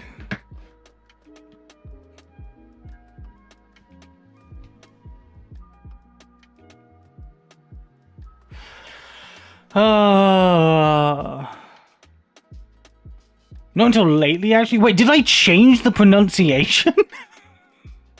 Did I change how I pronounce it?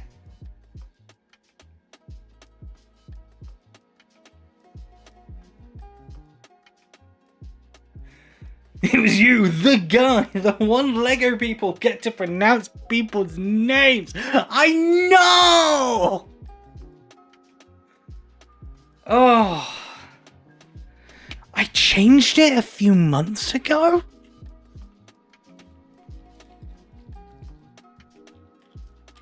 Man.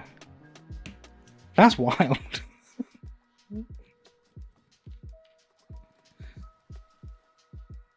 So this is a new smart tag. This is like an action tag, I think. Like it's got like a little star on it. Jake started eating croissants and a few months ago. I think it was after I moved. That's a year ago. I've been in this house over a year. Oh no.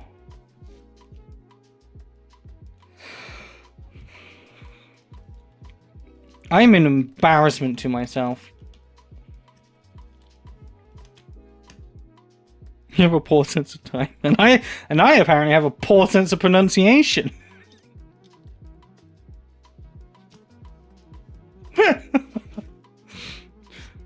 Now that you've made me feel bad, you're gonna do chores? Thanks. Thanks, bud. Thank you. Lots of love to you too, I suppose.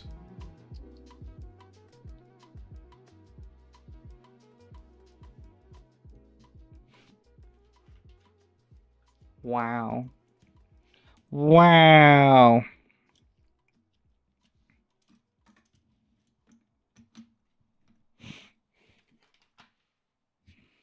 Okay, so it goes in there. Oh, and Pikachu just fights it? Wait, what's with these? Oh, they're supposed to go over there. That makes sense.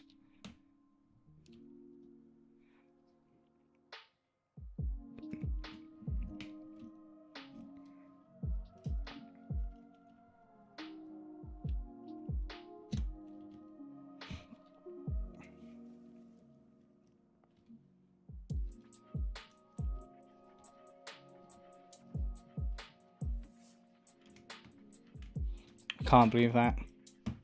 I am so sorry, Fargonaut.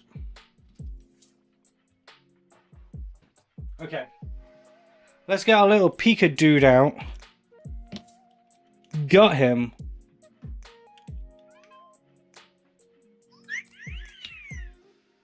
That's right, Pikachu. What? What? Oh.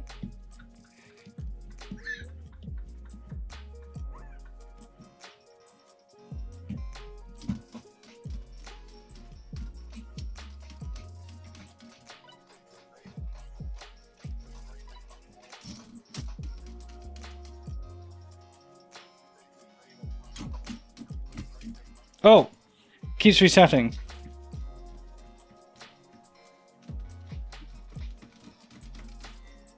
Why does it keep resetting?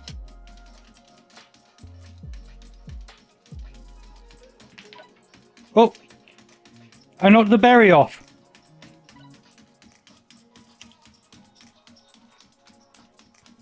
I don't think I'm supposed to knock the berry off, but I did.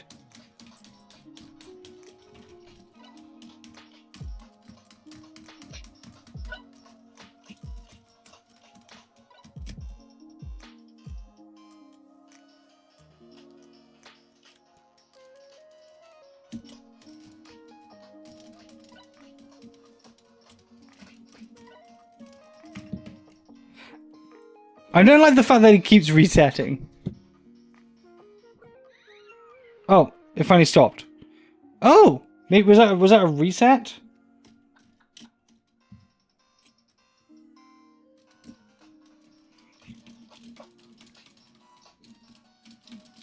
I like the fact the lights flash.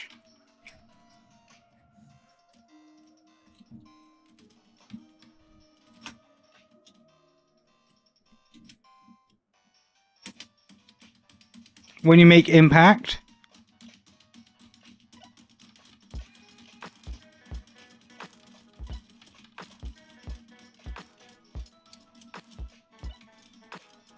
Yeah, take that. Take that. Yeah, where's your berry gone now? Huh? Where's your berry? Where's your berry? Huh?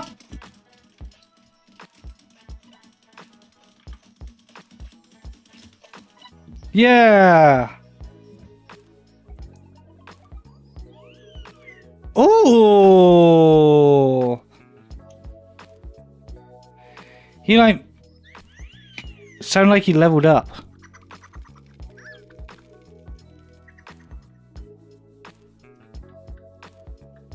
You're supposed to be able to make them giggle. It's very hard to make them giggle. It happens every now and then, but I've not been able to figure out the exact movement you're supposed to do.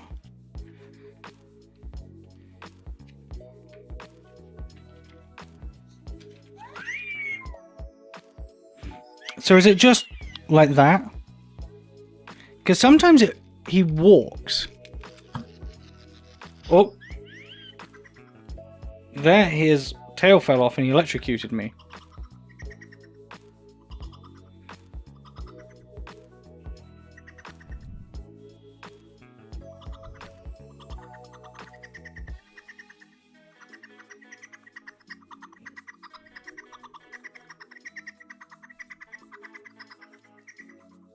I made it laugh. Okay, cool. You are 100% right. It does look. Use the berry. Use the berry.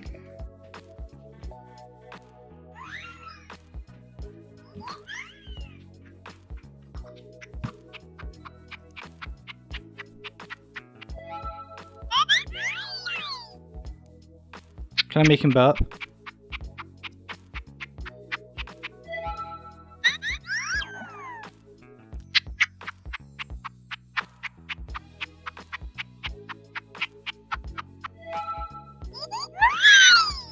He's a very happy Pikachu. All the rainbows.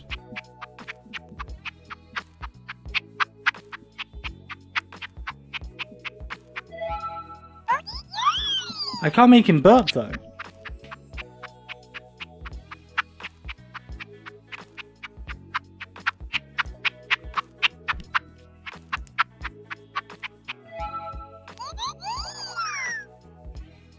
Maybe the burp. Maybe the burp only happens with the sandwich.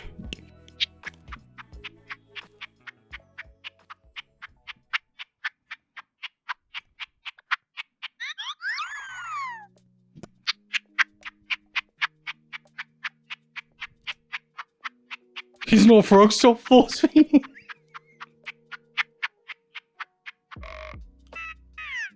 There we go. I made a Pika burp. Pika burp.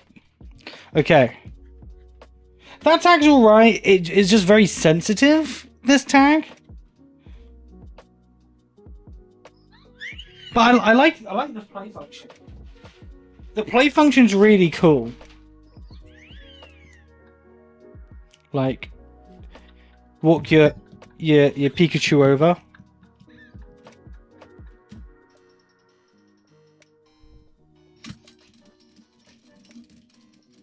It's just where a child would be fighting.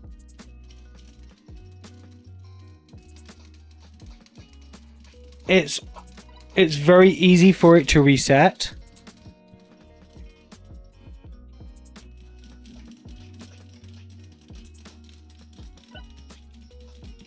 It also never is going to look good on camera.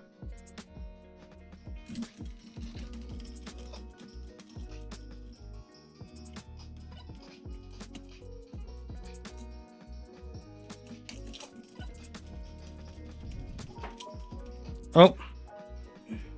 His tail is too flimsy.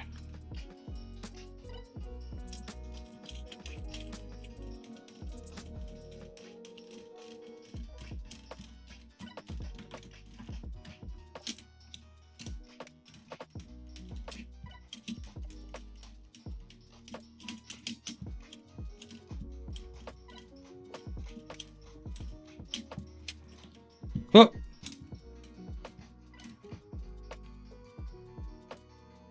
And then I think you have to like move it away for it to stop.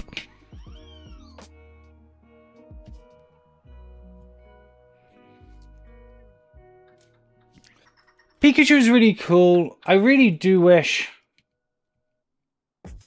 the tail wouldn't be as flimsy. The tail comes off too easily.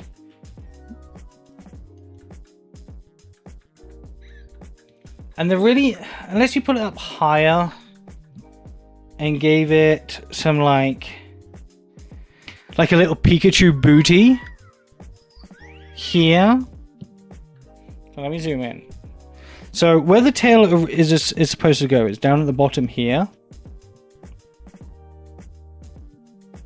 But when you shake it, it comes off. So what it really needs to do is it needs to go up, and then it needs two little anchors here to like hold it in. But then if they were to do that, they would give Pikachu cheeks. Shh, shut up. And I don't think they wanted to give Pikachu cheeks. That's my guessing. Also, I think I might have figured out where that 1x2 goes.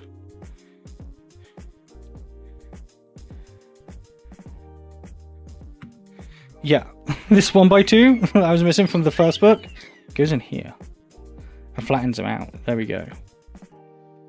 Ta-da.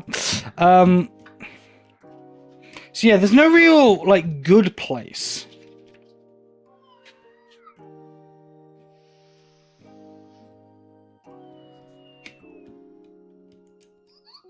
Again, unless you gave Pikachu cheeks. But they wanted those defined stripes.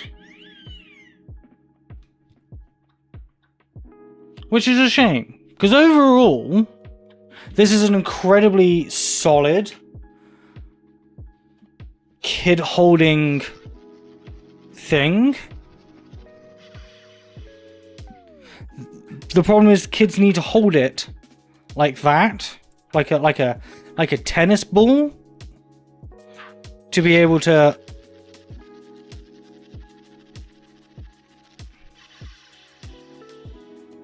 do like the proper fighting with. Otherwise, if a kid holds it like this, tail falls out. And I'm not shaking particularly hard.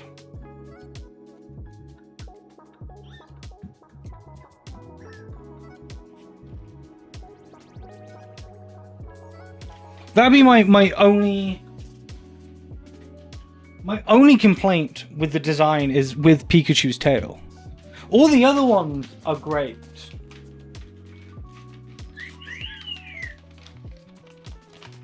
That is my only, like, man, they missed. They dropped the ball here. They dropped the Pokeball.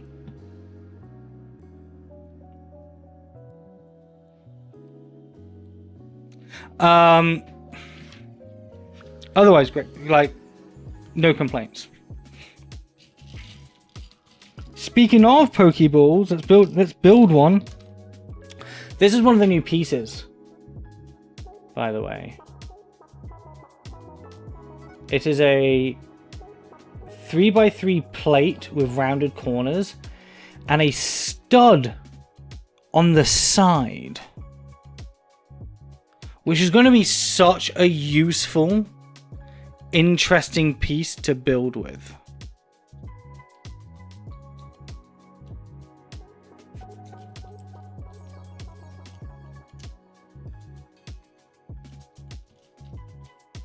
Like that on Mox. Game changer. Wait, aren't you the stud on the side? No. Fine. I'm the guy. Fine, you turned up late. But I'm in an official Lego video.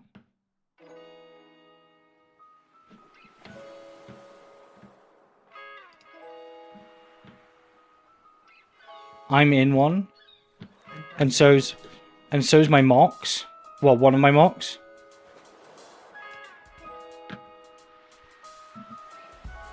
I'm the guy.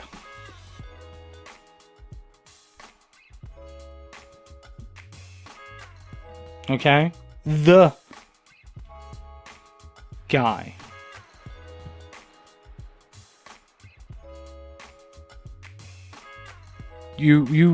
You better remember, punk.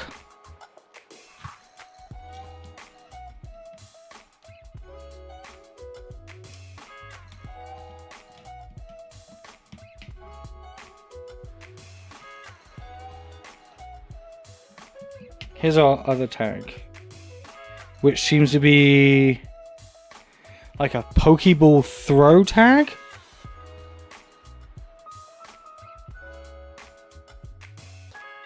That's fine.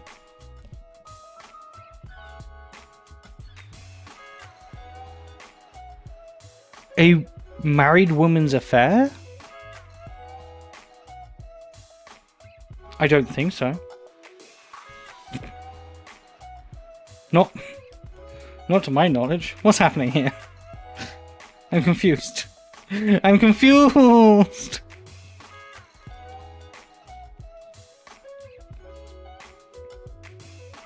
Is that how people refer to the guy that women use to cheat with as just the guy?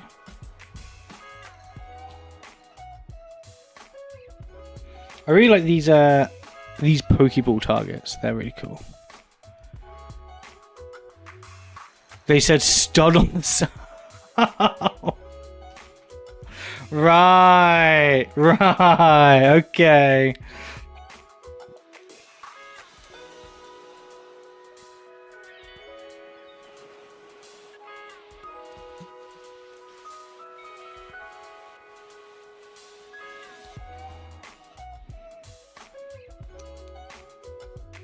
Well, I am the guy. That's all I can say. It's all I'm allowed to say.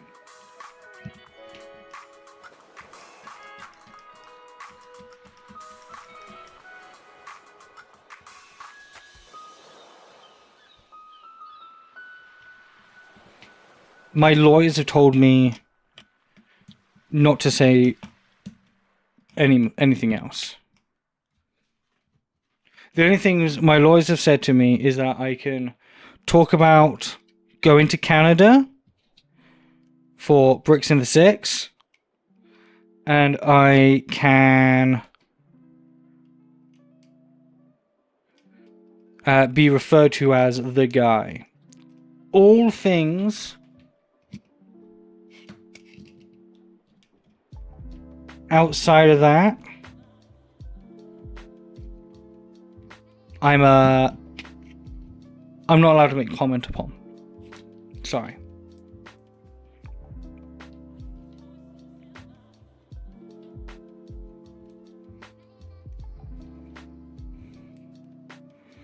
I will refer you to my legal counsel on such matters.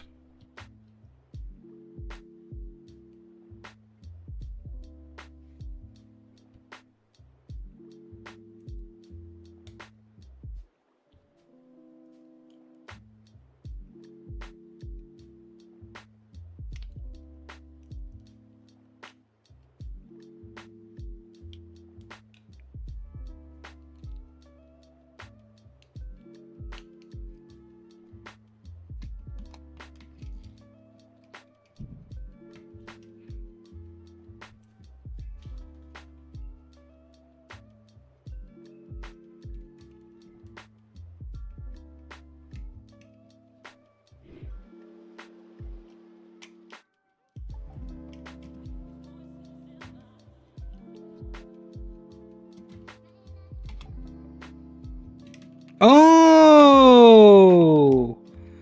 Oh, that's fun.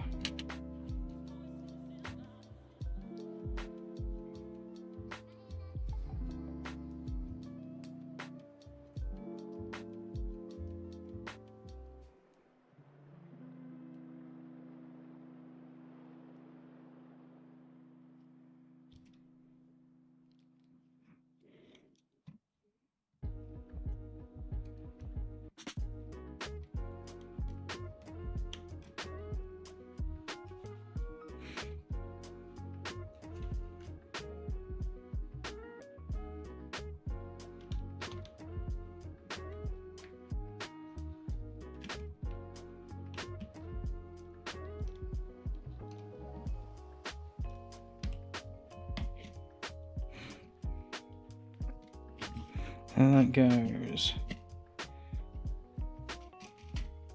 here. Okay. So this looks to be a throwing game. So if I wake Pikachu up, he's awake. I place him here.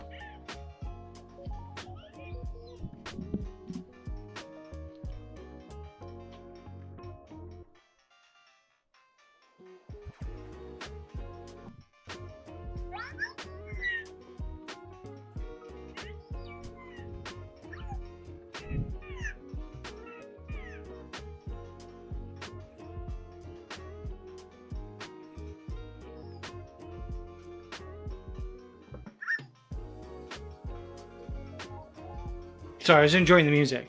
And then I have to throw the Pokeball to reveal the Pikachu. Oh, oh, I keep missing. Missing. Almost.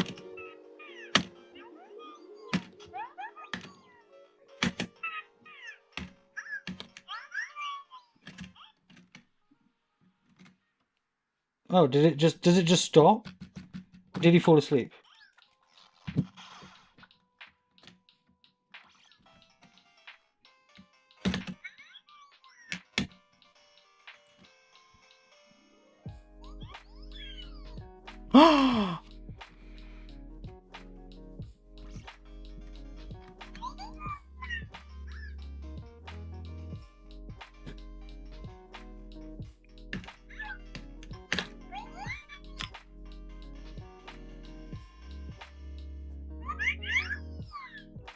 Oh, that's so cool! It's very hard to actually play.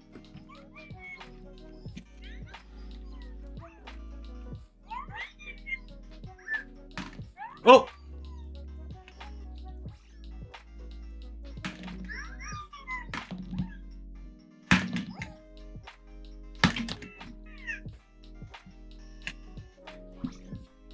You kind of get like light feedback as well. So if it bounces back, his belly glows red. Oh, that was a almost shot. Almost. Oh.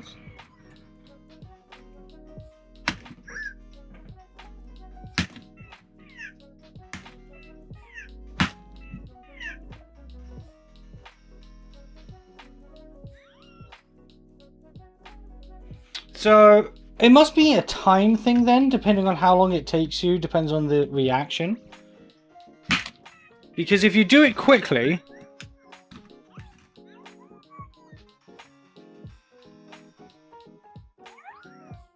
you get like a rainbow, but if you don't do it quick enough, you just get green.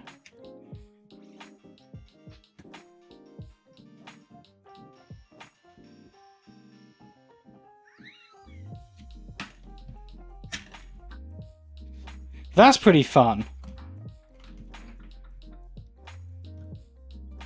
So it doesn't also look like... I wonder if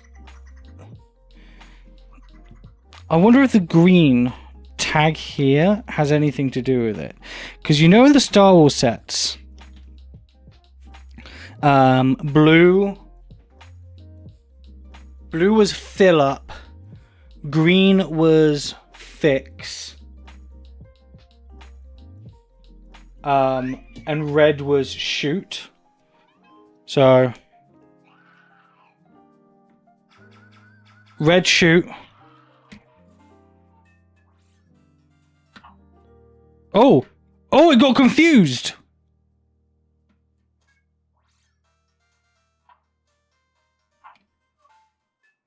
Oh.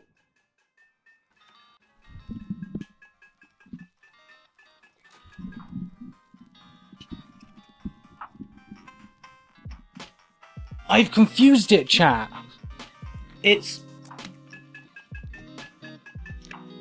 trying to play the Pokémon and it's trying to refuel.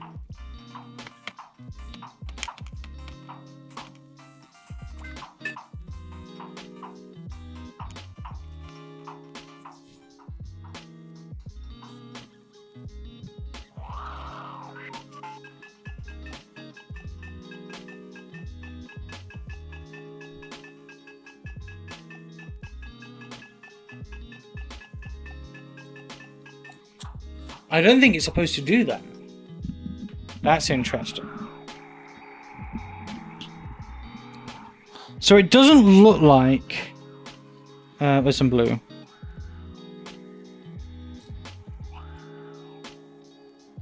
Any blue? Oh, this is blue.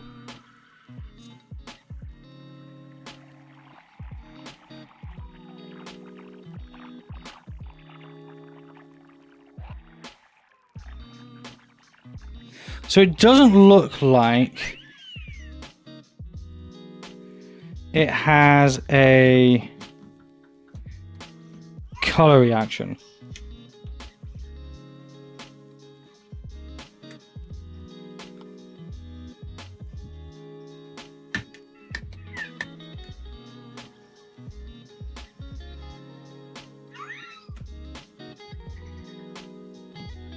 Okay, interesting.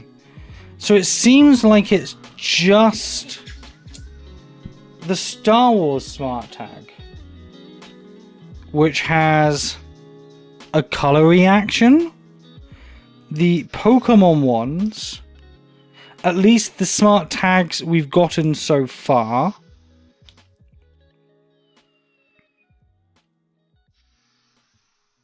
which are a training one, a catching one, a food one, and a berry one. and the individual Pokemon ones all don't have color sensing.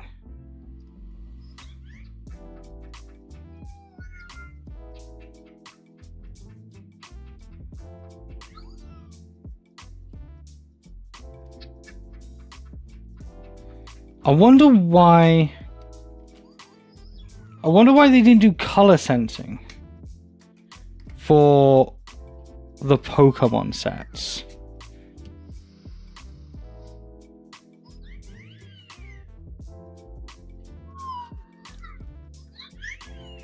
Do you think that's because it's like too complicated to add like an extra layer? Do they think for the target demographic where these ones are typically younger? So the smart bricks are programmed differently? No. So the smart brick, this smart brick that I got in the Pikachu set is exactly the same as this smart brick that I got in the Star Wars set. What's different about them is the smart tags and the smart minifigures. They tell the brick how to react to certain things, because otherwise the brick does nothing but the bloop to reset. But what's interesting is the Star Wars ones also have color sensors.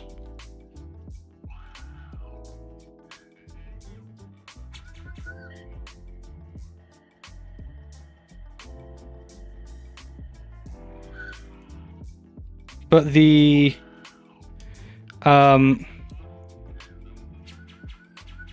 so there you go, and then the green, sorry, it was green fix, blue thingy. I've confused it by getting it too close to another tag. Yes, exactly. So it seems to be that so far for the Pokemon sets that we've got, and I haven't seen anyone else talk about it, but so far it seems like the color sensor on the bricks, those bits you can see there, the color sensor doesn't have a purpose. Like it just doesn't do anything.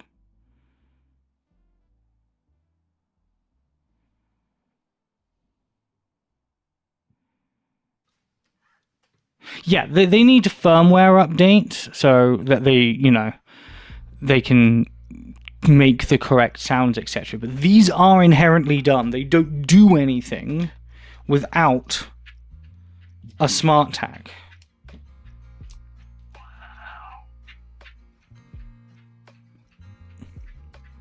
And this, none of the smart tags that we have.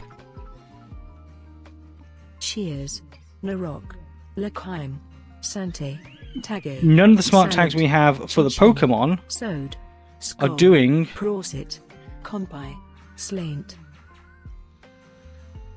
anything with the light sensor, which I just find interesting. I wonder why that is.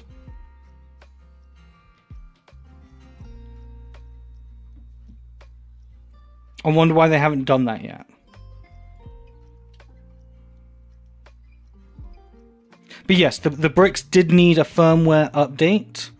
Or at least my original Star Wars brick needed a firmware update to be able to recognize the Pokemon tags.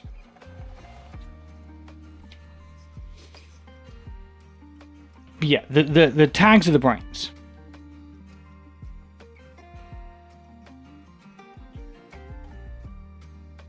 Exactly. So none of the Pokemon tags are telling the brick to sense color at the moment, to our knowledge. We haven't found a tag that does that. which I think is just an interesting feature to leave out when it's one of the core smart tag features. Like, it does light, it does sound, it does motion, and it does light detection. It's literally the only thing that they've left out of the Pokemon sets.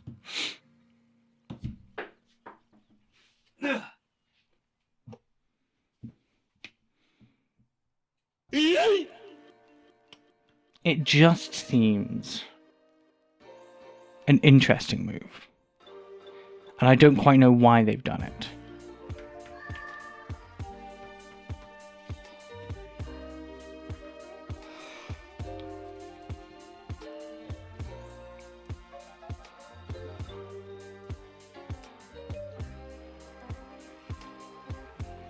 Oh, I got to play around with this the other day.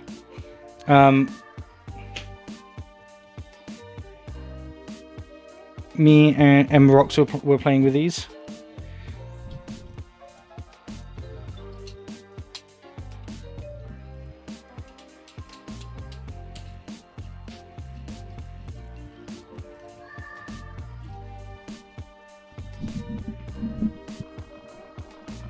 It makes car noises.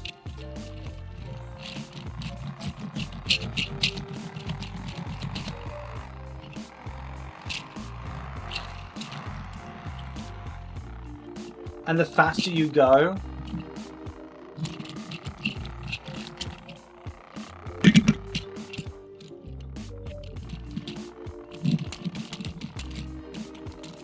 the more aggressive it gets.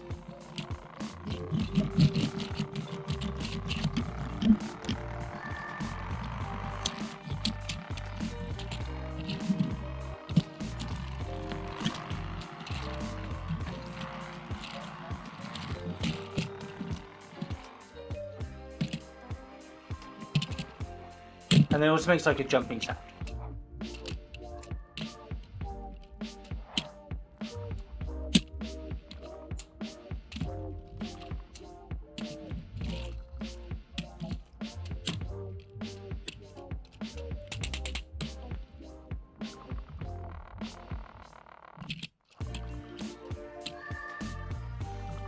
And then you can stick your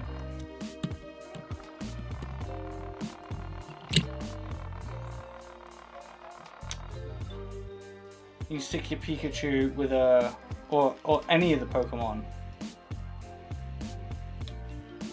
You would normally stick the smart brick in it. So if you stuck the smart brick in your Pikachu, it would make the same sounds.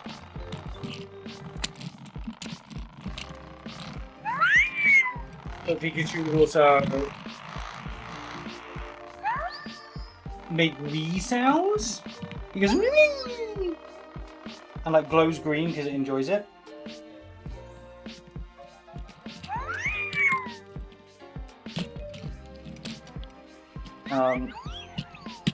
I haven't tried out what happens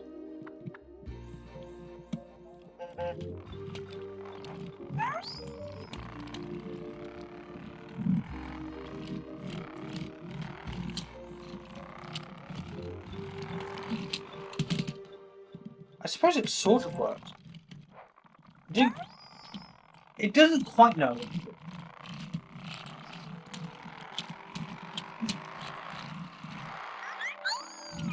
Oh, it does. So you can have wow, you can have one smart brick on this and another smart brick in your Pokemon. Chaos. That's fun. Chaos. Yes, much chaos. Chaos. Look at all this chaos. Chaotic. Chaotic. Chaotic. Chaos. Chaotic. Much chaos, Kara. Very much so. Do you need to update the smart bricks before moving between Star Wars sets and Pokemon sets? Like load Pokemon mode and then switch it to Star Wars mode? No. So the only thing that needed being done was it needed being updated to recognize a new set of tags. No, we're not recovered, no. So when they launched a new set of tags, this wasn't programmed to recognize all the tags. It was only programmed to recognize the Star Wars tags. The way you update it is actually really simple. You have it in the little charging block, and you open up the Smart app,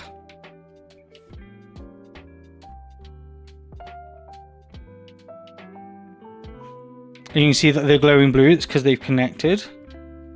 And then it will just pop up and say update, and you click update, and it took maybe 15 seconds to update the original brick. And how it works. The bricks that come with the Pokemon sets are already programmed to recognize all currently available tags. Do you need Wi-Fi to do that, or just a connection to mobile? Just a connection to mobile. So these connect to Bluetooth, to the phone. So like this is not designed. This app is not designed for a child to ever need to touch or interact with this app. This is purely a thing for adults to be able to make sure that when a child comes to them and goes, the brick's not working, they can diagnose it for the child. They can problem solve with the child. Or, you know, they can also control the loudness of the loudness of the brick. I have my bricks set to high because I want the microphones to pick it up. So you just need to download the app. That's all you need. Just the app.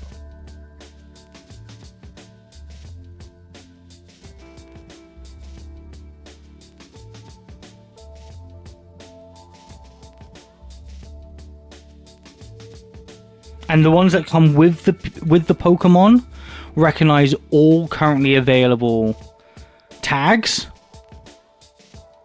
And then when new tags come out, these bricks that I currently have, so these two, and the two that come in this set, which we'll be opening next week and building, will all need to be updated. And as you can see, you can fit 2 bricks a charging pad. Because of the types of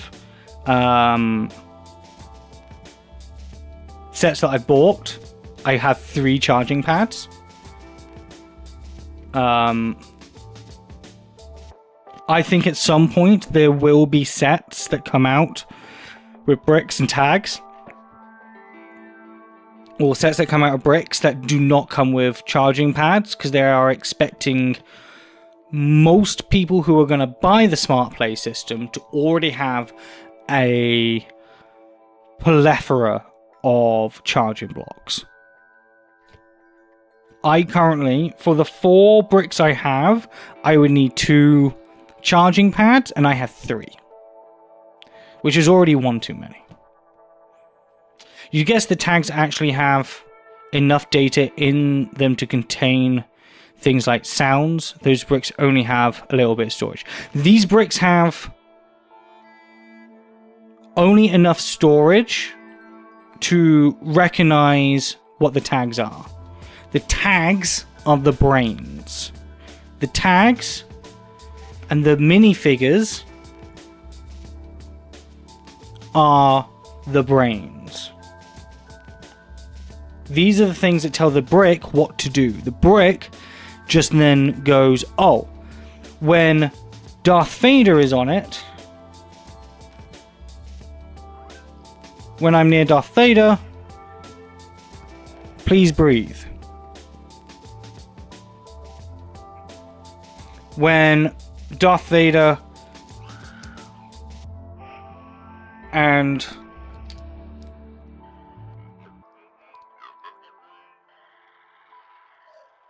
this are nearby, it should do the do do do do do do do do do.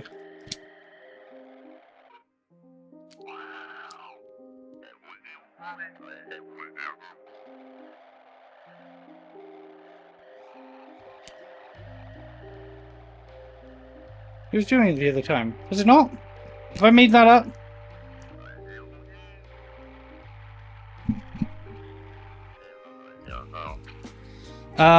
Do we think the Lego color locked the charging stations to yellow? For now, I think it will end up in the situation of just like the brick separators, they'll be available in a very limited amount of colors. That's what I think. Like, I would love 100 different colors of brick separators, but I'm only ever going to get them in orange, green, and teal. Stay tuned for special edition charging pads. There's a chance. Yeah, there's a chance that will happen. You know, there'll be like the cinema set comes with there's the one set it comes with the green brick separator, like that. We'll end up with something like that at some point, sure, 100%.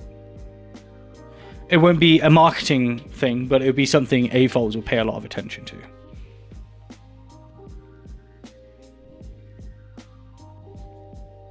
But it won't be a core part of the marketing.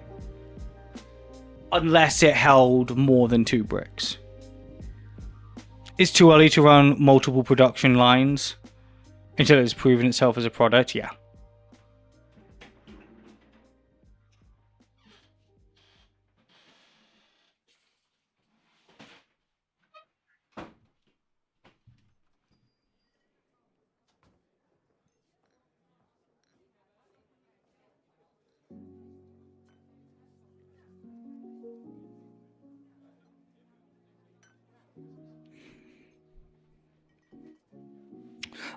So yeah, that's Pikachu and Pikachu's build and a further exploration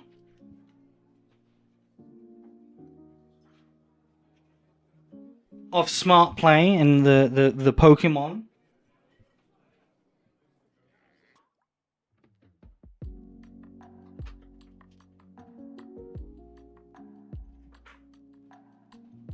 I think as now as well we've got a car sounding one.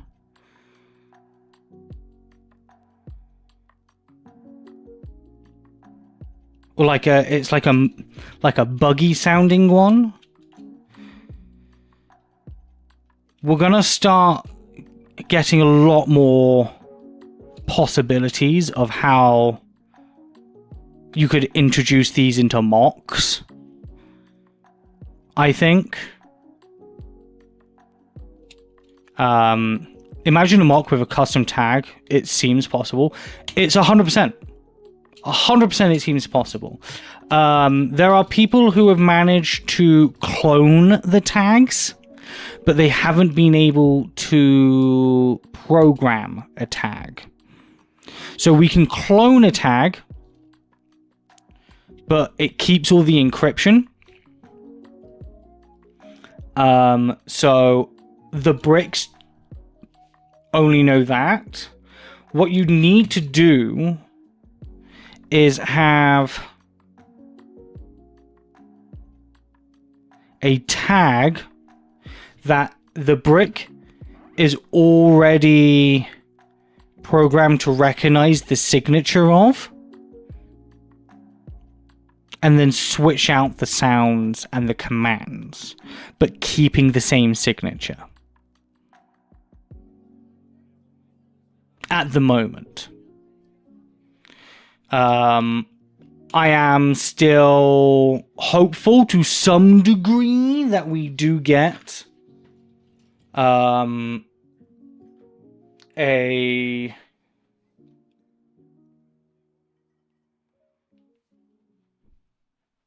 a way to program it as AFOLs.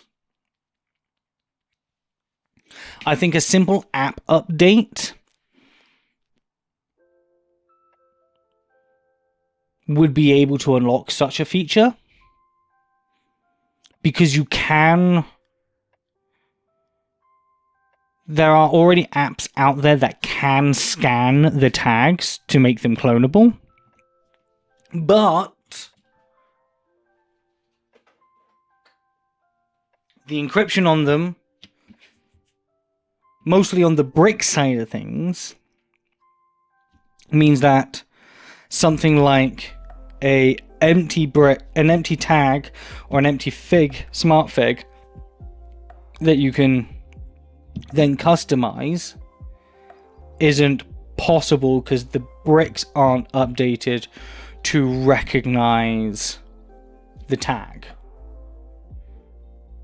Am I sounding stupid? I think I've either over-explained, under-explained, Jake-splained, stud-splained, or all of the above.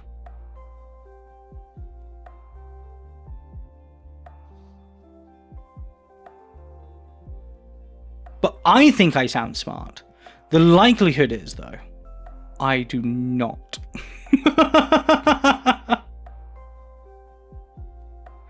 Mostly right, moving right along. Yeah. I mean, and like...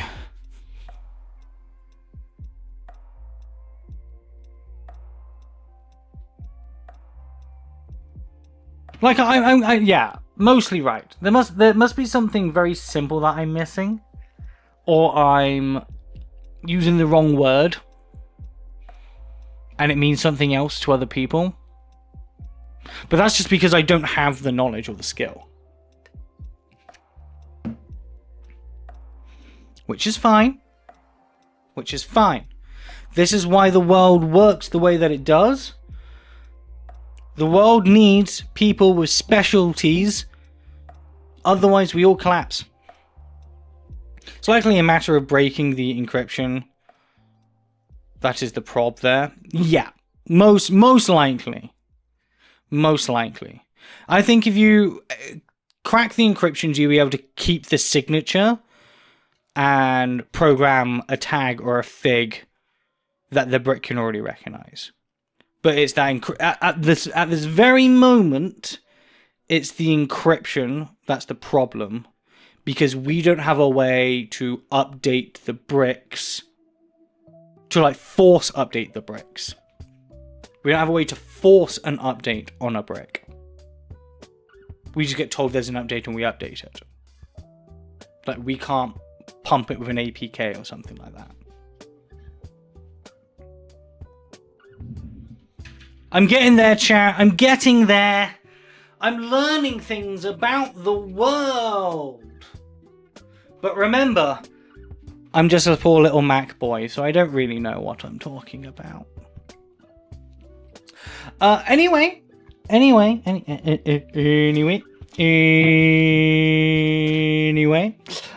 we are past our bedtime. We're past our bedtime, everybody. Is there TOS in the app that says you won't hack it? Oh, that's a good question. There must be.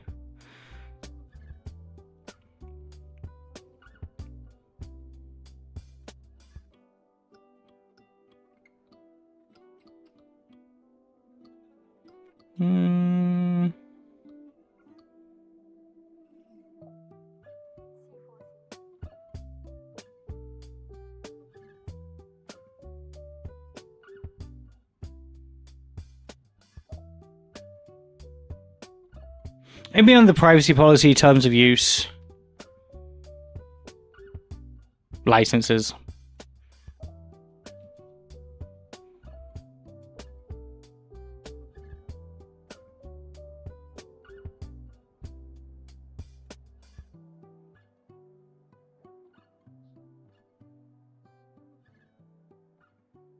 It does seem to be being...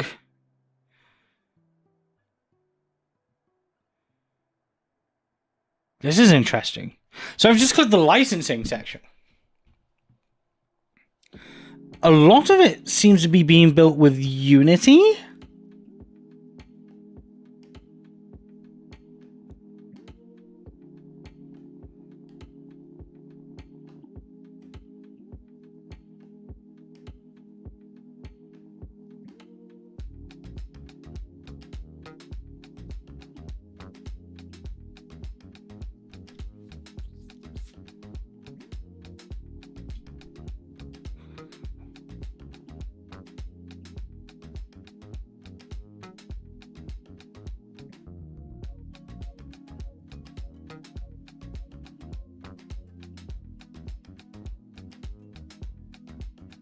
And Zenject?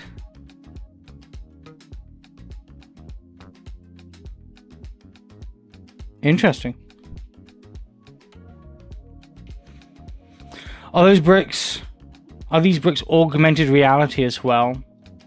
Unity does feel weird. Maybe these are just the licenses for the app, not necessarily the bricks.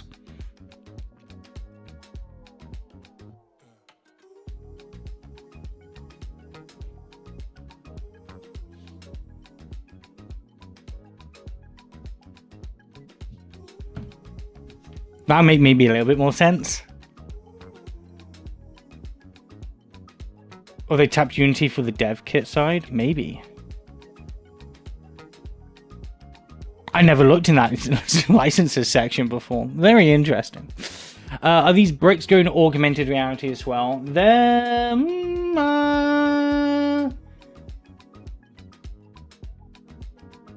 I guess you could. If you could get them to hold a color,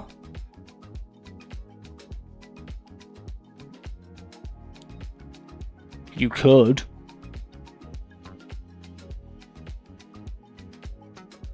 There's in theory nothing stopping that.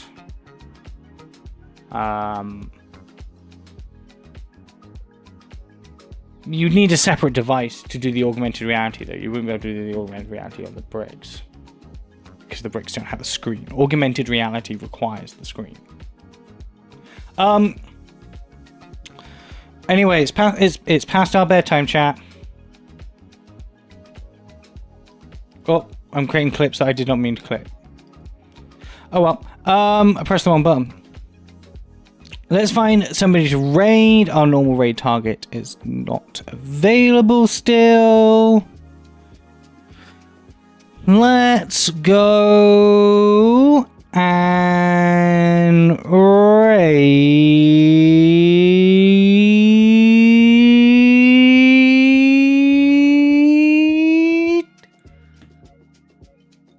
Zachary M. Rutledge. Thank you so much, everybody, for hanging around and talking Bricks of the Six, talking me appearing in official Lego videos. Talking augmented reality with me today, possibilities of the new mock, which I will probably get started on not this weekend, maybe next weekend.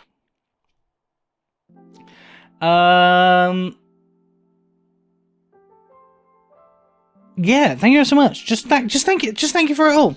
You'll see me this weekend, most likely on Sunday. Where we're gonna take a little bit of chill time. We're gonna play some video games. We're either gonna play some Lego Fortnite, which we haven't picked up in a hot minute, or we're gonna crack open the PS2 and we're gonna play some Ratchet and Clank. Who knows? Chilling with studs though. The guy. Thank you so much, everybody. I will see you at some point this weekend. You've all been amazing. I love every single one of you. Bye-bye.